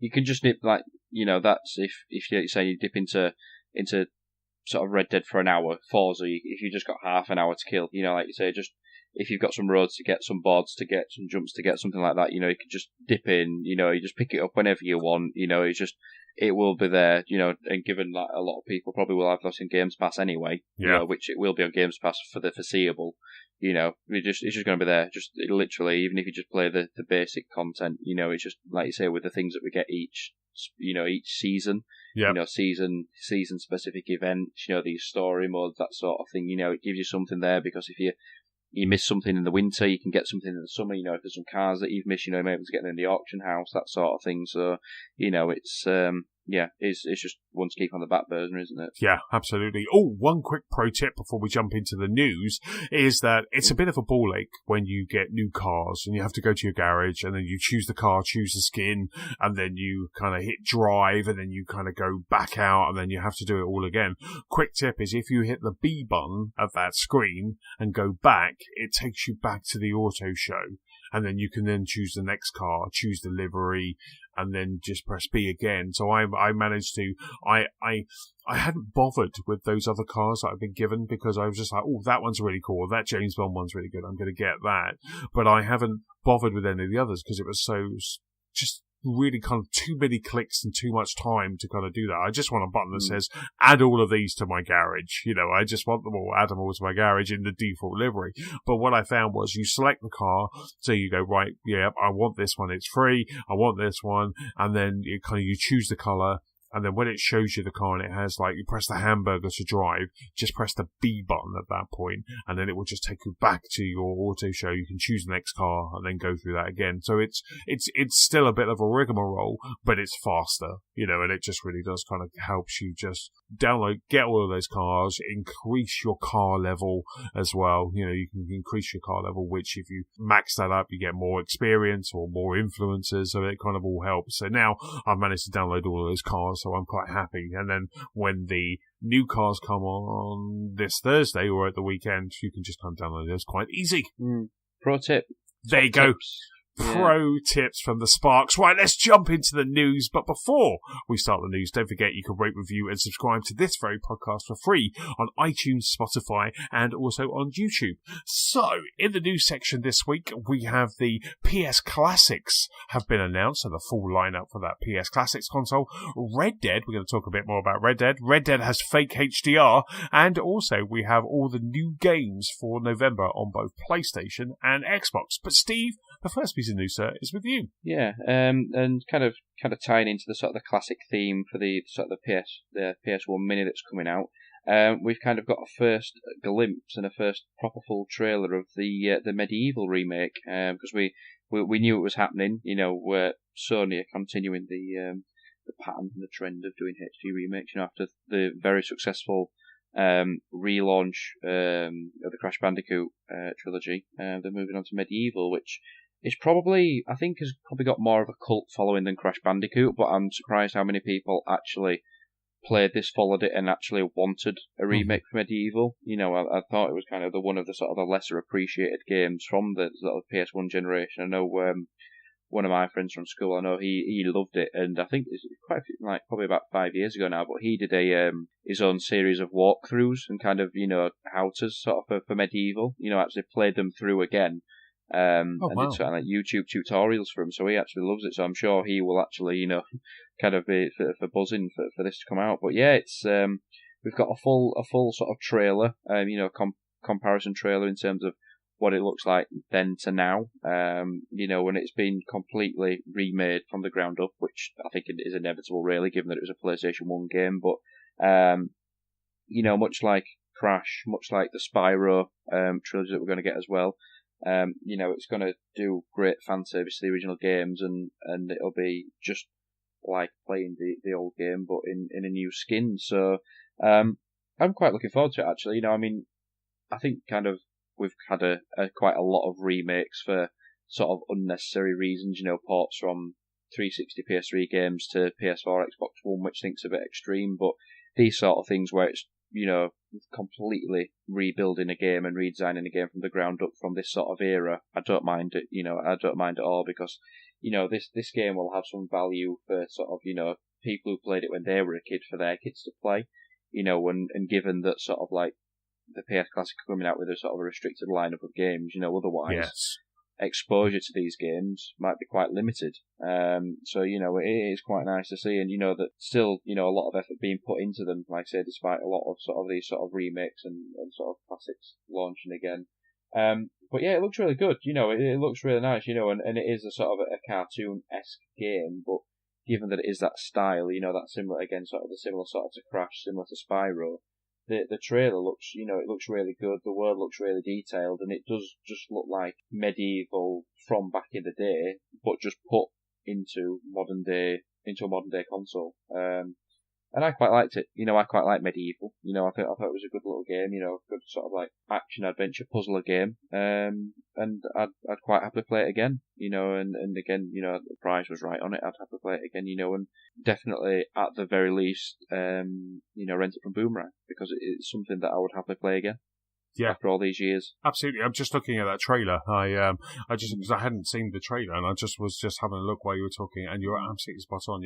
I love it that it says "made from the grave up." Remade from the grave up. I love that, and it's in 4K as well, isn't it? So it's kind of eye-poppingly 4K. So they really have, and the comparison from, and I'll stick a link to that in the show notes as well. But the comparison from the kind of old graphics to these ones is just incredible. There's one bit where he's just pushing a boulder out the way of a doorway, and in the game it was just all very grey and brown, and then it pops to the new remastered one and there's all foliage moving and all of that. So it's just, I love that there's a labour of love with all of these games, whether it's Spyro, whether it's Crash, whether it's this. I do love that these classic games, like you say, are given the right treatment, really, aren't they? Well, that's it. It kind of keeps them, the fondness for it there, and some games, like you say, some of them that are re-released, sometimes memories are best left in the past in terms of, your exposure to them, because, playing games from years ago, back in the day, it's, sort of nostalgia's a great thing, but these sort of games, can easily hold up today, as Crash proved, when Crash came out,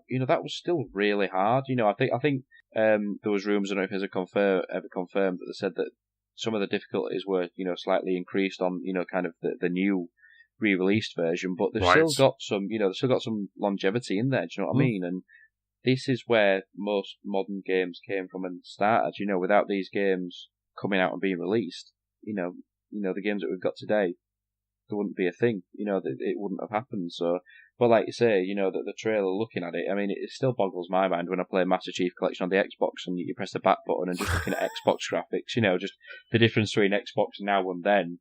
But going from PS4 now to PS1 then, is just going to be, like you say, just to see the zombies, how, sort of, with little sort of texture and detail they've got beyond being a green zombie with a shirt and trousers on to what they are now, and what they are in the trailer, it's just, like you say, everything's designed again from the ground up, but still feels like the heart, the spirit, and the sort of the core of the game is still there. It's not lost. So that's the main thing, I think, as well. Yeah, absolutely. I'm the same as you with Master Chief Collection, especially when you kind of like, you switch back and you remember kind of saying, it doesn't get any better than this. Look at these graphics. They're incredible. I've been transported to this world and now, and now they're just so much better. But it's still good to play the classics kind of in their original form. But I must admit, I'm looking forward to, Resident Evil remake. When Resident Evil 2 comes out in January, I'm really looking forward to that. That's going to be quite a biggie as well. I'm quite looking forward to just kind of making sure I've got a chunk of time just to kind of play that game, on its own, because that looks fantastic. But, after seeing that trailer, I'm interested. I think I'll add it to my Boomerang list, and that'll be really good fun just to kind of play for the weekend, especially kind of like, say, in eye-poppingly 4K. But speaking of old classics in their true form, I should have segued then. On the PlayStation blog, as well as showing us MediEvil Remastered, we also got the announcement of the full 20 games. So when the PlayStation Classic, that little kind of PlayStation Mini, along with the SNES and NES Mini, kind of, let's say, in the same ilk, when it got announced, I think probably a month ago, they just announced the first 5 games. But what they've done this week is they've gone to their blog, the PlayStation blog, and I'll stick a link to this as well. And they have listed all 20 games. So I'll quickly run through that list. And the games are Battle Arena Toshinden, Cool Borders 2. I do like the Cool Borders. Destruction Derby, Final Fantasy 7, Grand Theft Auto, which I thought was a quite surprise for being in there. Intelligent Cube, Jumping Flash, Metal Gear Solid, Mr. Driller, Oddworld, Abe's Odyssey, Rayman, Resident Evil, The Director's Cut, Revelations Persona, Ridge Racer Type 4, Super Puzzle Fighter 2 Turbo, Siphon Filter, Tekken 3, the best Tekken, Tom Clancy Rainbow Six, Twisted Metal, and also Wild Arms. So I just think that's quite a good list, isn't it? I mean, I think we just kind of mentioned it briefly before we went to record. That as difficult as it would be to pick a top 20 like definitive games of all time for the PS1, that's probably as close as you would come, to having that top list. If you just pick it up and you look at the big ones that you've got in there, you're like Cool Borders, Final Fantasy 7, Grand Theft Auto, Metal Gear Solid, and probably Resident Evil, the Director's Cut. 5 games there that are probably iconic from that PlayStation 1 generation. Even me being probably only 6, 7 when sort of like Final Fantasy came out, Metal Gear Solid first came out, that remembering those moments, like where Snake was swimming into the base in the opening of Metal Gear Solid, sort of like the bike scene in Final Fantasy 7, the opening train, when the train pulls into the station at the start of Final Fantasy 7, those moments, you don't forget, and these games kind of are that generation summed up. Like I say, it's incredibly difficult to, imagine it will have been a kind of going through like, these are 100 games that we want, and narrow it down to sort of like 80, then 60, then 50, and just eliminating ones that, and it must have been a tough choice, because you could pick so many more games than just 20 that generation. Yeah. Like there's the full Final Fantasy, series that were on the PS1, and so many other games, there's Grand Theft Auto 2 as well, and there's more Ave and, things like that, and you like Crash, Crash, Spyro, Wipeout. MediEvil, there's, Wipeout, there's no Wipeout on that list, so there's a huge list of sort of big sort of IPs that made their name on the PlayStation that aren't on there. So, is this going for sort of like £80 to £90? I think. I think it's about £89. I think it is on kind of Amazon. But I guess those ones that you talk about like Crash and Spyro and MediEvil and Wipeout, they've all been remastered. So we've got those exactly. And I guess there's probably so they go, okay, we don't need those. That takes out that portion. There's probably a whole load that was a nightmare with licenses as well. And maybe that's why Wipeout's not on there, because of the music. They've even changed the music in the remastered version as well, so, but I'm just looking, so it's $89.99 in the UK. It's quite a good site, actually. I'm just on the PlayStation.com, where they've got kind of all I'll stick a link to this in the show notes, because it just shows each of the games. But I must admit, Cool Borders looks great. That looks like it's something that would be a good game to play. And obviously, I do like Tekken 3. Siphon Filter, I remember playing that back in the day. Rainbow Six, I think it'll be a bit dodgy playing that without an analog stick. And so that's going to be kind of a bit of a hard one to kind of play. But and of course, Twisted Metal, that was a big one, wasn't it? It was really iconic for the PlayStation as well. Well, that's it, and it's I think it's good value for the £89. I think I've got a small collection of sort of like retro games and consoles, and I haven't really touched them for a long time because it is, especially these days with HD TVs, it is a bit of a pain to kind of play them because you either play them on a huge HD telly and the picture's awful, you play them on a tiny sort of HD screen and you can't see what's going on, or you have to have a big clunky sort of CRT TV in sort of a games room or somewhere to play these sort of retro consoles on. So, I'm all for this sort of thing, and I wish kind of in a way that it was kind of open-ended so that obviously they've brought this out and you could get more games on it, because I think they've already said that you won't be able to download games or put any more games on it, It'd be nice if they kind of did that as a sort of a PS1 hub, almost kind of like a like a digital hub that you'd access to all the old PS1 classics and you could download them to this box in effect. Yeah. And play them kind of obviously in their old graphics but via a HD cable that didn't make the game look ridiculous, in terms of the quality and, the resolution. So, much the same with Nintendo. That's the same for Nintendo. If Microsoft did one, I'd hope that was the same. If they did a classic Xbox for Microsoft, it'd make the original Xbox look massive no matter what the size was, wouldn't it? That thing was an absolute monster. It was huge. But yeah, I'm for it. And it just goes to show that in some ways that Nintendo do lead the way in what they're doing. Because they did it first. Now Sony's doing it. And there's certain things that Sony do to copy Nintendo and Microsoft. So I think it's kind of good to see these things happening so we can still cherish and have these games, but I just hope they don't do it for the sake of doing it in terms of, right, we've done PS1, then we'll do PS2, then we'll do a mini PS3, and then Microsoft go, oh, well, we're doing a mini Xbox, and we'll do a mini Xbox 360, that sort of thing. So, yeah, but it'd be interesting to see, if they do another one, do they do a mini PS2, do they do another PS1 classic with even more games on it, it'll be interesting to see what the next step is, or if this is just a complete one-off. Yeah, I mean, it's interesting the packaging says that these are the preloaded games, so it's like preloaded games. And when you look at the pictures, again, I'll stick the link in the show notes, they do show the back, and the back has a USB port, obviously, because of that USB port is what you're going to be powering, so it's powered over USB. So you could potentially plug it into your Xbox and, channel it through your Xbox if you want it, and that would power it. But there is, just to the left, and again, I will stick a link in the show notes, just to the left, there is a compartment that you can open. And I just wondered if maybe in there, there is, because, you can't see this having Wi-Fi.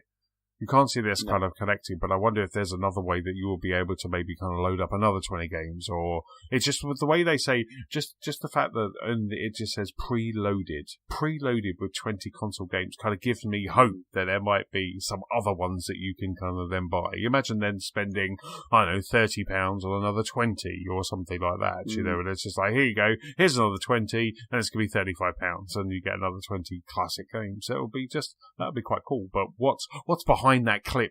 What's behind that door, Steve? What's behind that door?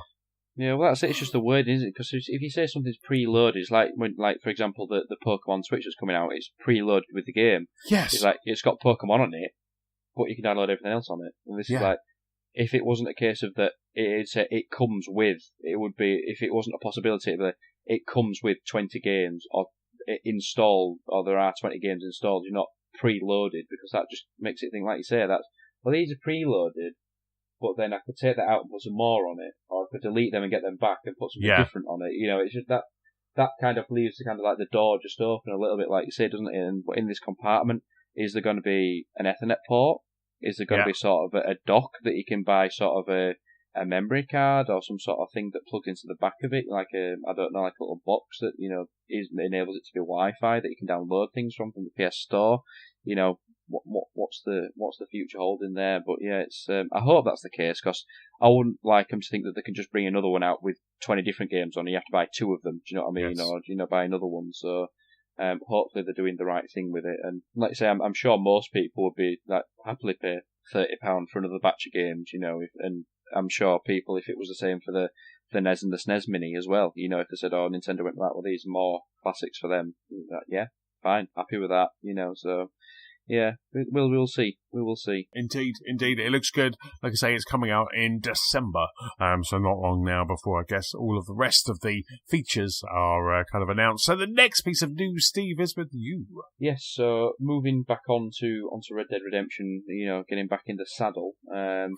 After we've kind of stated and ogled over it and drooled over it, saying how pretty it is and how good it looks. Been a bit of news that come out yesterday that I noticed that saying that there's been suggestions and tests that the HDR in Red Dead Redemption 2 on both the Xbox and PlayStation seems to serve no real purpose. Things that might be some tomfoolery going in the background from Rockstar.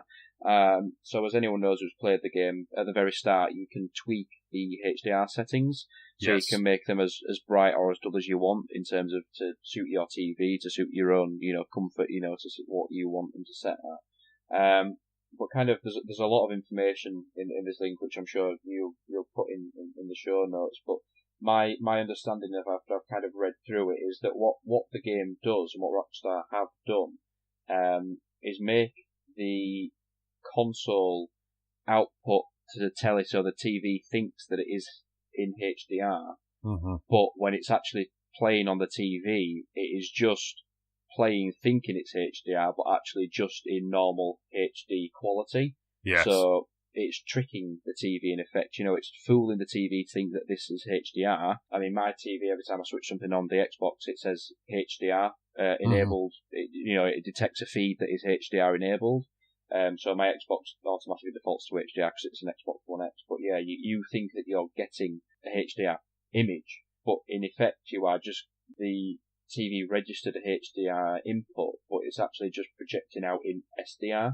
Yes. So you're actually just getting a normal just a normal picture. It still looks great, obviously from what we've said, but obviously it's not getting the full HDR picture quality that you'd expect. And there's an image on this link that we've used for the news section tonight that shows you a picture of a section from the opening with all the snow that transforms it into sort of like a heat map, if you want, in terms of what the HDR colour should be, in terms of if you'd expect it to be HDR.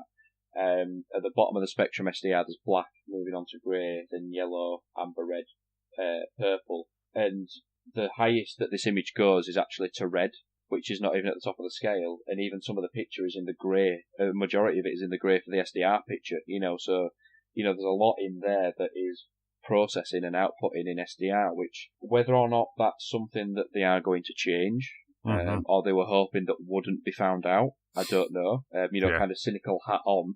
They probably said, "Oh yeah, we'll say it's HDR, but we'll try and trick the system. We'll try and beat the TVs, we'll beat the the console, and try and do a bit of tomfoolery in the background, a bit of sort of wizardry in development." But if this is the case, I mean, there's a strong, suggestion that this is happening, and you can't really, obviously we don't know if this is true, but the facts and the images that have been released and the information we've got kind of suggest that this is actually happening. Whether it's something that they've kind of just done as a short-term measure until it's kind of, because to process that game in HDR 4K is a massive ask, it is a huge ask, because that world is huge, and as we were saying earlier about trying to make that size map sort of sync with other players online, that's a different beast altogether. But getting that in HDR, all the time, in crispy clear 4K, either at 30k, 30 frames, 60 frames, whatever it's set at, it would be a big ask. I'd like to have thought that if they couldn't get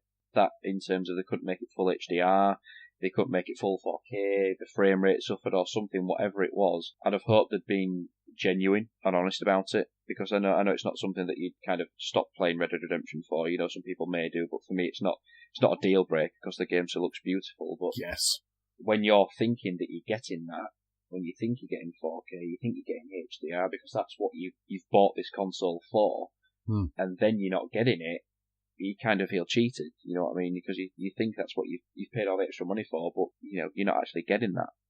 So I mean, I don't know how you feel about it. I mean, I've kind of got a mixed bag. Like I say, it won't stop me playing it, but I wish they'd just been honest about it, and said that because of the size of the game, the quality of the other areas of development or whatever it was, we can't make it render at full HDR.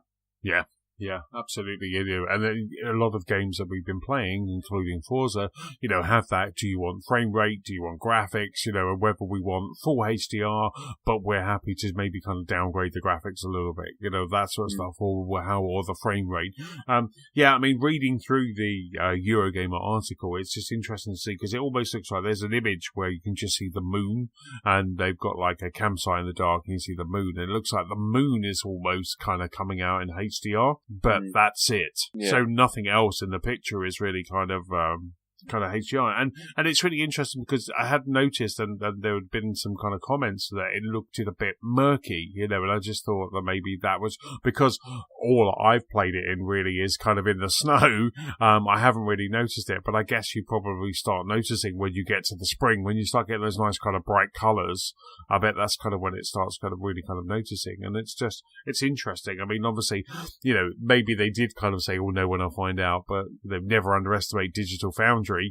All it takes is for someone like, Stuart or someone like that just to look at it and go, hold up a second, that looks a bit weird, and then just suddenly just get some testing equipment on the screen, and that's it. Well, you're found out. So maybe it is just a something they can patch, and I'm guessing, depending on how they've handled the assets in the game, they might be able to patch it, or that's just it. Yeah, well, that's it. It depends, like you say. Is this literally it? Is this the most that they can get out of the console? Is this the most they can get out of the Xbox and the PlayStation? Like, say, is it a case of that they can patch it and then offer that slider bar, like you say, on Forza? Do you want graphics? Do you want frame rate? Do you want HDR? What is important to you? Because, I'm not a sort of a frame rate purist. I'm not that has to militantly play things at 60 frames. Yes. I've got Forza set at a lower frame rate for better graphics. What I mean? Yeah, me too. Probably pleading a bit ignorant here, but for me, I probably struggle to determine something that's playing at 30 to 60 anyway. I'd probably, unless I was really, really, really, really looking for it, I probably won't notice much difference anyway. So, I'd happily kind of drop something to make it look better, or, have the option to say, well, you can play it slightly lower than 4K, but you get a better or more vivid image, or likewise, you can lower the colour of the image, that you drop the HDR, but then you get a full 4K picture. It's just one of them, but it gives you the option to play it as you want it. And we know it's possible because games are doing it, like you say, because you have that option in Forza, and you probably have that in games to come in the future on the X and the PS4 Pro, So it clearly is a thing that they can do. Whether they will is a different matter altogether, or even if it is an option to do so, because it depends if they can add that in at a later date, or it is what it is. Exactly. I mean, it's interesting, and my ignorance is kind of showing here, but I always kind of felt that just because the PlayStation 4 does, is just native HDR, if you've got the original or you got the Pro, you play in HDR,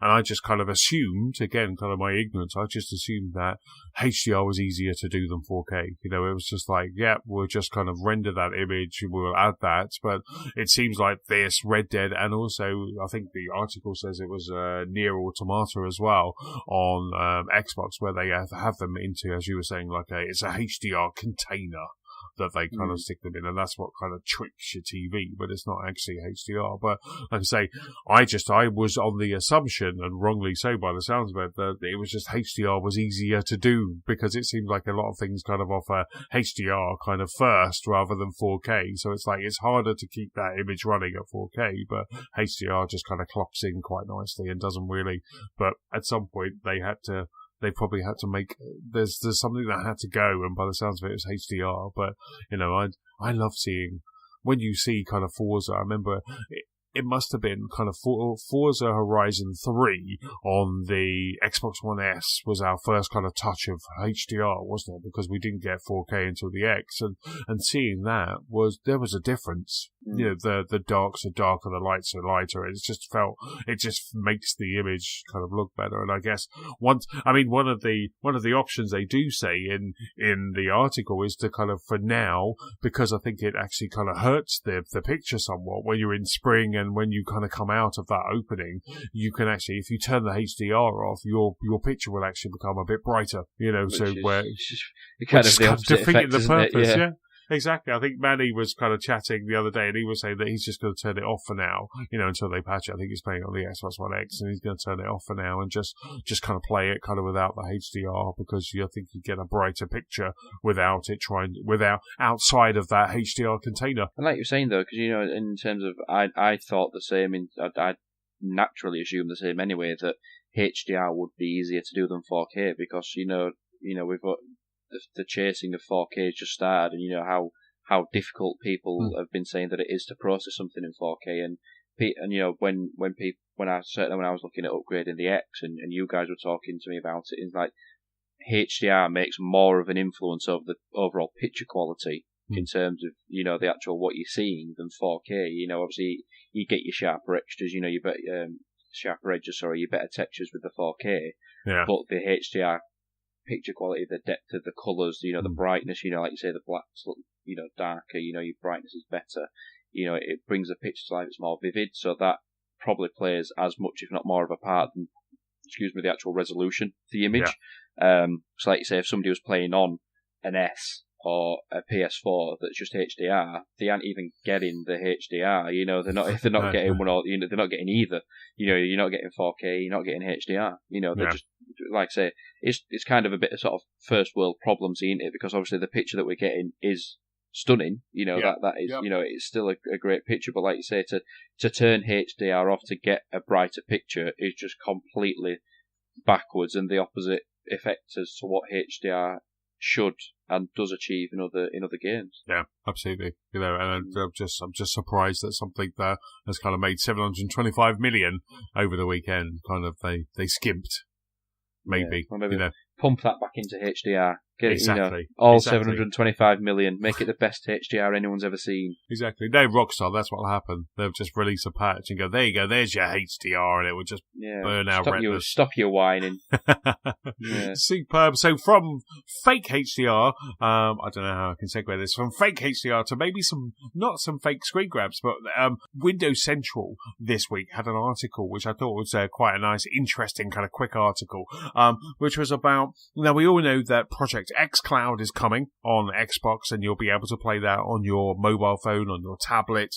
You'll be able to play it, but obviously by doing that, you've got those clunky kind of touch controls where you've got your hand over it. You won't be able to see your horse bucking and Red Dead Redemption and all of that. So what Microsoft have done, there's a research paper that Windows Central has been able to get a hold of, and this is basically just showing some add-ons to your either phone or your tablet. So it basically just shows that, if you think about it, almost similar to a Switch, really, where you have controllers that will clip on to your iPad or your iPhone or other smart devices, and it will enable you to have that full kind of almost console controller controls on that device. So think of it as, like I say, just like the Switch, you've got those two things at either side, and then you have all of the controls. And so there's a paper, I'll stick a link to the show notes, and this is just a research paper that they've done, but it looks like it's kind of very prototyping kind of what they would be able to do. So like, okay, if you're going to have xCloud, you're going to be using it on your iPhone, here you go, this kind of clicks in, the device knows that that's there, so you're now controlling using this, and it doesn't obscure too much of your screen. And I just think this is a great idea. I'm happy playing the Switch on the train, so sitting there and clunking this to either side of my iPad to continue playing Forza Horizon 5 or Sea of Thieves, on the train, I'm happy to kind of have this. So this is quite cool. I hope this does actually come into play. Well, that's it. And as we, discussed just after when E3 had been and gone, Microsoft clearly made it, they made it clear that this was where they were going. They were going to start experimenting with cloud-based, services, and streaming and playing games on phones, tablets, iPads, that sort of thing. I mean, I'm recording this, and I always do on my my Surface tablet. And, you can already stream from, as long as you're on the same network, you can stream from your Xbox to your Surface tablet and play on there with a controller. So that is already a thing. Like you say, I won't want to play on a full-size tablet. I think kind of a Switch-sized tablet, or even if Microsoft brought their own sort of Switch out, I think that size is just about right for mobile gaming, in terms of if you want to play more than just sort of like Candy Crush or something. If you want to play like Halo, Forza, Sea of Thieves, I think that screen is just about right. I won't want anything bigger because obviously it's wrist weight, isn't it? It's just playing something that's heavy. Do you know what I mean? Because if you if you play an Xbox with a sort of the Elite controller, that's a weighted thing. It's not comfortable to hold something like that for a long period of time. And certainly if they're going for the travel market, or like you say, if people who commute like yourself, or for plane journeys, that sort of thing, holding a tablet that's a significant size and a significant weight is obviously not going to be, not be comfortable. But given that they're going down the streaming route, that shouldn't require too much hardware that would make the thing weighty. Like the Switch is quite heavy because it's got everything in it. It's got, the processor, the graphics card, everything in it. Whereas if it's a streaming or a cloud-based server and system, they won't need as much processing at the front end because it's doing it at the back end for you. So, I'd be happy to get them just to clip onto a phone or a tablet or something, because especially the small ones that are at the top of the image, that are just kind of at the top of the tablet, they're kind of just the two thumbsticks, and just the A, B, Y, and X, aren't they? And obviously I imagine they'll have the shoulder buttons on the back as well. Yes. So yeah, I'm all for it. I'm all for them to experiment with it, and get it, because the Switch has done something that many people thought it couldn't and wouldn't, because, people, my Switch is very, very rarely docked, albeit I haven't played it for probably a month and a half now, but when I do, it is when I'm either in bed, on downstairs watching TV, or even just watching a movie in the games room and I'm playing it, in my hand, and it's, it's, albeit they're not as sort of big games like you would get from an Xbox or a PS4, but I'd more than happy, sit and play like Red Dead Redemption, for example, on a tablet when I went to bed, because it's just easier, because I can go in bed, play it, just put it down, and I'm already in bed and just go to sleep, rather than having to, again, first world problems, going to the games room, sit and play in the games room, get up, walk to the bedroom, then go to bed, so yeah, I'm all for it, as long as they implement it in the right way. I'd hope that this is more than just research, and there's actually something, behind it that will actually come out as well. Yeah, I think it would be fantastic, because obviously when they did the announcement a couple of weeks ago that we were talking on the pod, there was a proper controller that had almost kind of like an extra little arm where you kind of docked your phone, and then they showed someone playing, I think it was Halo, using touch controls, and that was like, for me, I was like, oh, I'm not going to do that, but I like that controller. I'm happy to sit on the train and play that, so I'm happy with that. But then to see these kind of little add-ons, I quite like it. I think it's quite cool. So like you said, same as you, I hope it's more than just research paper. I hope it's like something that they're seriously thinking about launching with the xCloud. Because if you think about it, you've already got your tablet. So if you already had your tablet and then you was like, we want to kind of sign up to a subscription, all you need to do is just buy that controller. And then you have, with your subscription fee as well, you're into that. So if you imagine if that subscription fee gives you Game Pass games, then, you're instantly in playing Sea of Thieves, Forza Horizon, Halos, Crackdown, all of that, just for the price of that controller. And that, for me, I think that's where they're going with it. And I think that is why, takes out that cost of that console, which for some is just a price too much. They want to play games, but the entry is just too high. So that's it. And if you think about it, bringing like an Xbox Tab out or whatever they call it, like say a tablet in, like Samsung have the Tab, their tablet that's a smaller sort of 7-9 inch size tablet. Like you say, that'll obviously be a lot cheaper in terms of rather than buying a console, and and the actual, like I say, the actual components within that will be obviously they'll have to have a decent quality screen, in terms of, to make it look nice. But if you think that tablet might be £150, to obviously make it a decent enough one. A Surface Pro Lite, or not a Surface Pro, what's there's kind of like a Surface Go or something, isn't there? A Lite edition. Like that. Yeah. And then, that's £100, the controllers are maybe, let's say, £50, but that gets you a subscription for, maybe say 6 months for Games Pass or something, then you've got, an Xbox in effect for £200, you know what I mean? Yeah. So it's not unrealistic to think that if you think they're getting a 4K gaming machine, like it's got, an X for sort of like £400 now, to think that they could bring this tablet out and it'd be at least half that, if not more, to get what you're getting out of that box, but on a sort of a smaller scale and streaming, if you've got the right infrastructure in terms of internet to do it, then I don't think it'd be too unreasonable to think that. And certainly, I think when we were talking a couple of pods ago in terms of Microsoft offering this sort of finance or pay monthly service as well in direct from their stores as well. If they did that, then I think they'd be onto a winner. Absolutely, I think they're absolutely spot on. And like I say, coupled all of that with Game Pass and Games with Gold, it's such a great deal. It is just such a great deal. If you're an Xbox gamer right now, you could just survive playing using like kind of Game for Gold. You could actually, there are 3 subscription services, the Game Pass, EA Access, and Games with Gold, could really kind of, they'll keep you in some really good games. You have some absolute superb games. Yeah, well, that's it. You don't need to buy a game when you buy an Xbox now, do you? And no. As much as people slate, on the side of the Sony fanboy slate Microsoft for having no sort of first party games, big exclusives, that sort of thing. It doesn't need it. It doesn't need it because if you buy a PlayStation, you've got your exclusive and you need to buy everything. Whereas if you buy an Xbox, you buy your Xbox, you get a month or however many free of Game Pass anyway. Have that running your Games of Gold. You've got 200 games. It's just ridiculous. You don't need huge first party stuff, and even the good first party stuff that is there. Like Forza, like Sea of Thieves, like Halo, like Gears. It's all there anyway. It's there just waiting to be played. So it's.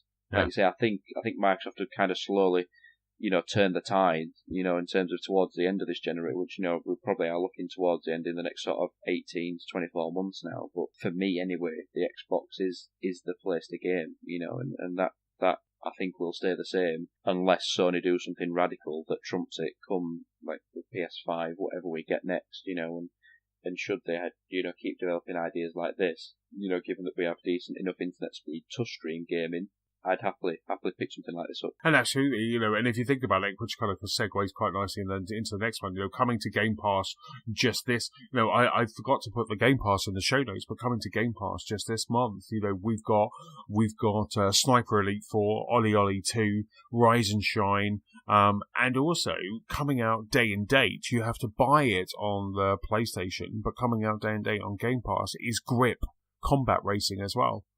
So there's a new game called, and that looks quite cool. I saw a trailer for that a couple of months ago, and Grip looks like it could be fun. And now it's free, kind of. Yeah.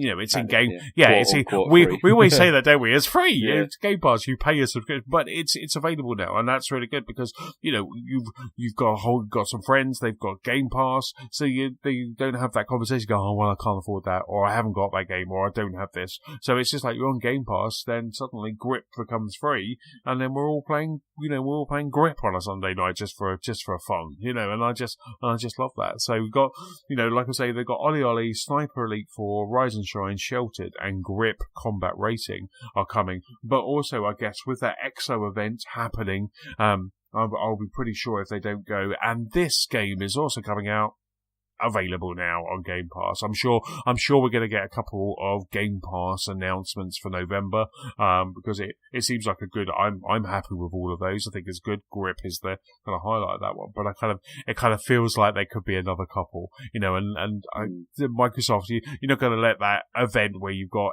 everyone who is invested in Xbox is watching, you're not going to kind of pass up that thing to go, and also there's this, and get people kind of excited for it. So that's kind of very quick for Game Pass. We also have Games with Gold. So Games with Gold this month we have Battlefield 1. So Battlefield 1 is available from the 1st of November, so tomorrow, from the 1st of November to the 30th of November, we got Battlefield 1 is available. So that's fantastic. I mean, that's kind of coming out of EA Access. That's been in EA Access for a while, so that's like playable whether you have EA Access or not, and that's available. We also have Race the Sun, which was quite a decent indie game where you're kind of playing in a solar jet and you've got to kind of race the sun. It's all about high scores and things. That's also kind of coming out from the 16th of November to the 15th of December. 15th December already. Where did that happen? And then also on the Xbox 360, but playable on the Xbox One via backwards compatibility, we have from November 1st to November 15th, we have the original Assassin's Creed. So Assassin's Creed, and then we have Dante's Inferno is on the 16th of November to the 30th of November. So quite a decent lineup really for this month. Yeah, well that's it. I mean, you've got obviously I'm guessing they're kind of bringing Battlefield 1 out in kind of preparation for, the new Battlefield coming out, which kind of makes sense, but I'm surprised that that's come out of EA Access, I'm quite surprised that they've kind of let that one out go, I thought that they kind of want to keep sort of tight grips on that EA, because that's kind of the reason for signing up, to just kind of play their exclusive titles, isn't it? But yeah, it's kind of a nice little selection, because Assassin's Creed, albeit the first one probably isn't one of the better games that in the series, but to revisit and replay it. But Dante's Inferno, again, correct me if I'm wrong, I think that was an EA game, wasn't it? I think that was a good game. That was quite good. I think it kind of got overshadowed because I think it was trying to be too much like God of War, that sort of thing. But right. It was a decent enough game back in the day. And still probably very serviceable now. So these again are quote unquote free. You're getting them for your subscription for the year. You can't expect everything to be kind of big hitters every month. But I think that's a decent enough selection.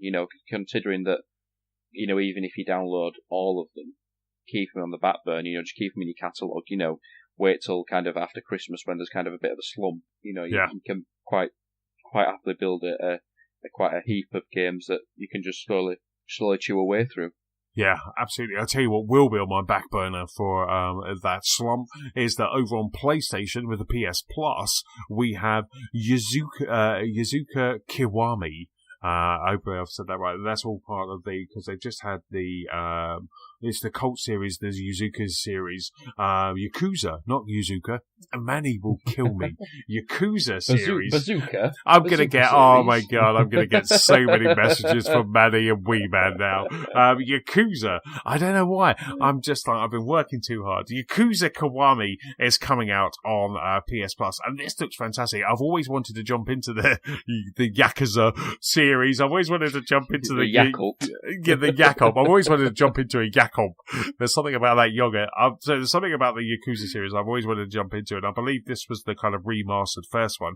And just looking at the trailer, that I'll put a link in the show notes, of course, but looking at the trailer, it looks fantastic. It looks really cool. So maybe this is kind of a good way for me to kind of jump in free and have a bit of a play with this. But one of my favourite games of kind of way back when was Bulletstorm. I really enjoyed Bulletstorm. It was just a balls to the wall, just fun game by People Can Fly. It was the studio was called People Can Fly, and they basically did they did one of the Gears of War games, and so this was Bulletstorm. This is the full clip edition. Is coming to the PS Plus. So we've got Yakuza Kiwami, and also we've got Bulletstorm full clip edition is coming, and it looks a bit like Gears. They're all big and chunky. It kind of very has that aesthetic, but I just really enjoyed this game. It was really good fun. You could really go for a level and kind of build up some combos and just kind of kick people. They had a really cool mechanic where you could just like kind of almost Sparta boot someone, and then while they're flashing, you could shoot them. It's been used again in like Doom and things like that, but it was a really cool aesthetic when it first came out on the 360, and I believe that the full clip edition actually got a bit of a remaster as well. So I was always hoping that this would come out like either on Games of Gold or something like that, or Game Pass, but it's coming on PlayStation, so I'm going to give that a whirl. We also have Jackbox Party Pack for the PS3, the Arcadero series for PS3, Burly Men at Sea, which is a PS Vita and PS4. That game looks actually quite interesting. That's on the Switch. And also Roundabout is also coming to PS Vita and PS4. And Roundabout was like a CGI game. Kind of similar to kind of the old, not CGI, but the full motion video game, the FMV games. And so you basically, every now and then it would jump into an FMV and you had to control this limo. It was really weird. I remember when this came out, it was on the Xbox as well.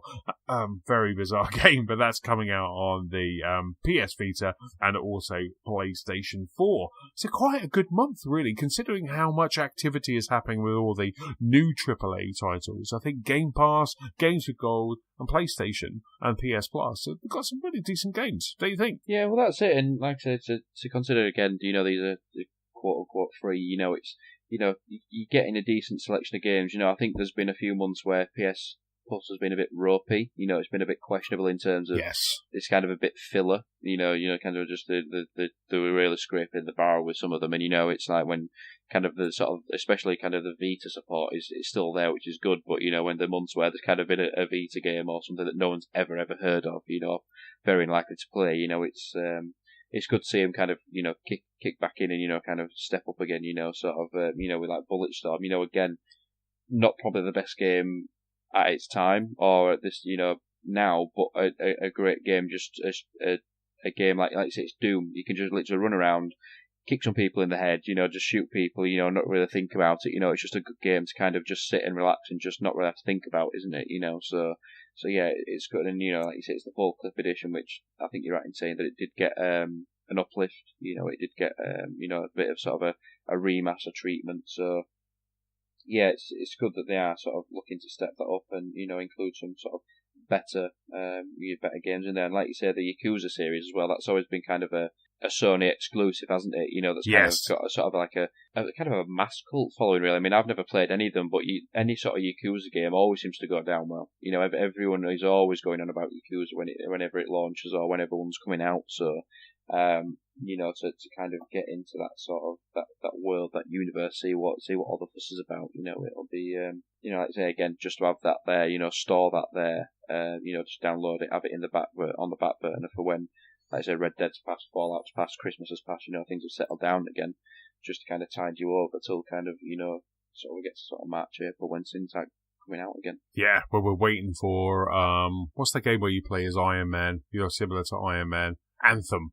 So while we're waiting for Anthem, you've got all those kind of games. And, and like I say, there has been a couple of quiet months on both PlayStation Plus and also on Games with Gold. But there's also been some really good ones. There's been some really kind of good titles that have come out. I saw my nephews and my brother-in-law at the weekend, and they've been playing the Prison Architect game that came out. I think that was either on Game Pass or Games of Gold, and they were saying my brother-in-law Brad said it was just absolutely fantastic. So it was a really good game, and that was a game that I kind of downloaded. But I think I just kind of passed over, and I was like, yeah, I'll get to that. But I got a ringing endorsement from my brother-in-law, so I was just like, I think I might jump into that, might give that a go, because he's normally quite spot on that, and especially if you want to get some Chivos, because he's really good on Chivos. So I'm like, okay, this game obviously gives out some good Chivos as well at the same time. So I'm like, I might jump in, and again, something like that would be perfect for like a Microsoft tablet or xCloud or something like that, play on the plane type thing. So I'm going to give Prison Architect a try when I can, and so that sounds like good. But I'm really impressed. I'm really impressed that this month's, considering, like I say, all those top games that are coming out this month, to have a stellar lineup like that. I think it's there's some really good games. And that's about it for this episode. So big thank you for listening. Steve, big thank you for pulling up a mic and talking about Red Dead. Yeah, no, thank you. Hopefully everyone enjoys it as much as we do. Excellent stuff. Don't forget you can keep up with us at gamersoflostspark.com. That's where I'm going to put all of these show notes. You can also find us on Facebook, on Twitter, we're at Lost Spark Pod. You can find us on YouTube and also Gamers of Lost Spark, PS4 Community and Xbox One Club. Steve, where can people catch up with you?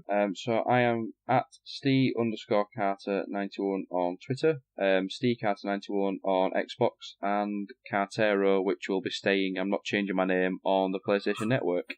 It's too risky. Yeah, not worth the risk. It's not worth the gamble. It's too scary. For me, I am Chessman on Xbox Live and Nintendo Switch, PS-Chessman forever on the PlayStation Network, and Chessman UK on Twitter. Don't forget, if you have any feedback, please send it to our email address. That's feedback@gamersoflostspark.com. Also, if you're feeling generous, please leave us a review on iTunes, Spotify, or YouTube. That's about it, Steve. You better go and saddle up. Yes, and I'm going to go see if there's any sweets left from the Scallies for Halloween. Hopefully they've left me like a drumstick or at least a flump or something. If not, I'm going to go chase them down. If not, a drumstick. That'd go down so well right now. Give me my sweets back. Give me the sweets back, damn it. It's Old Man Carter. Yeah, Run. Yeah. Bye. Yeah. Bye.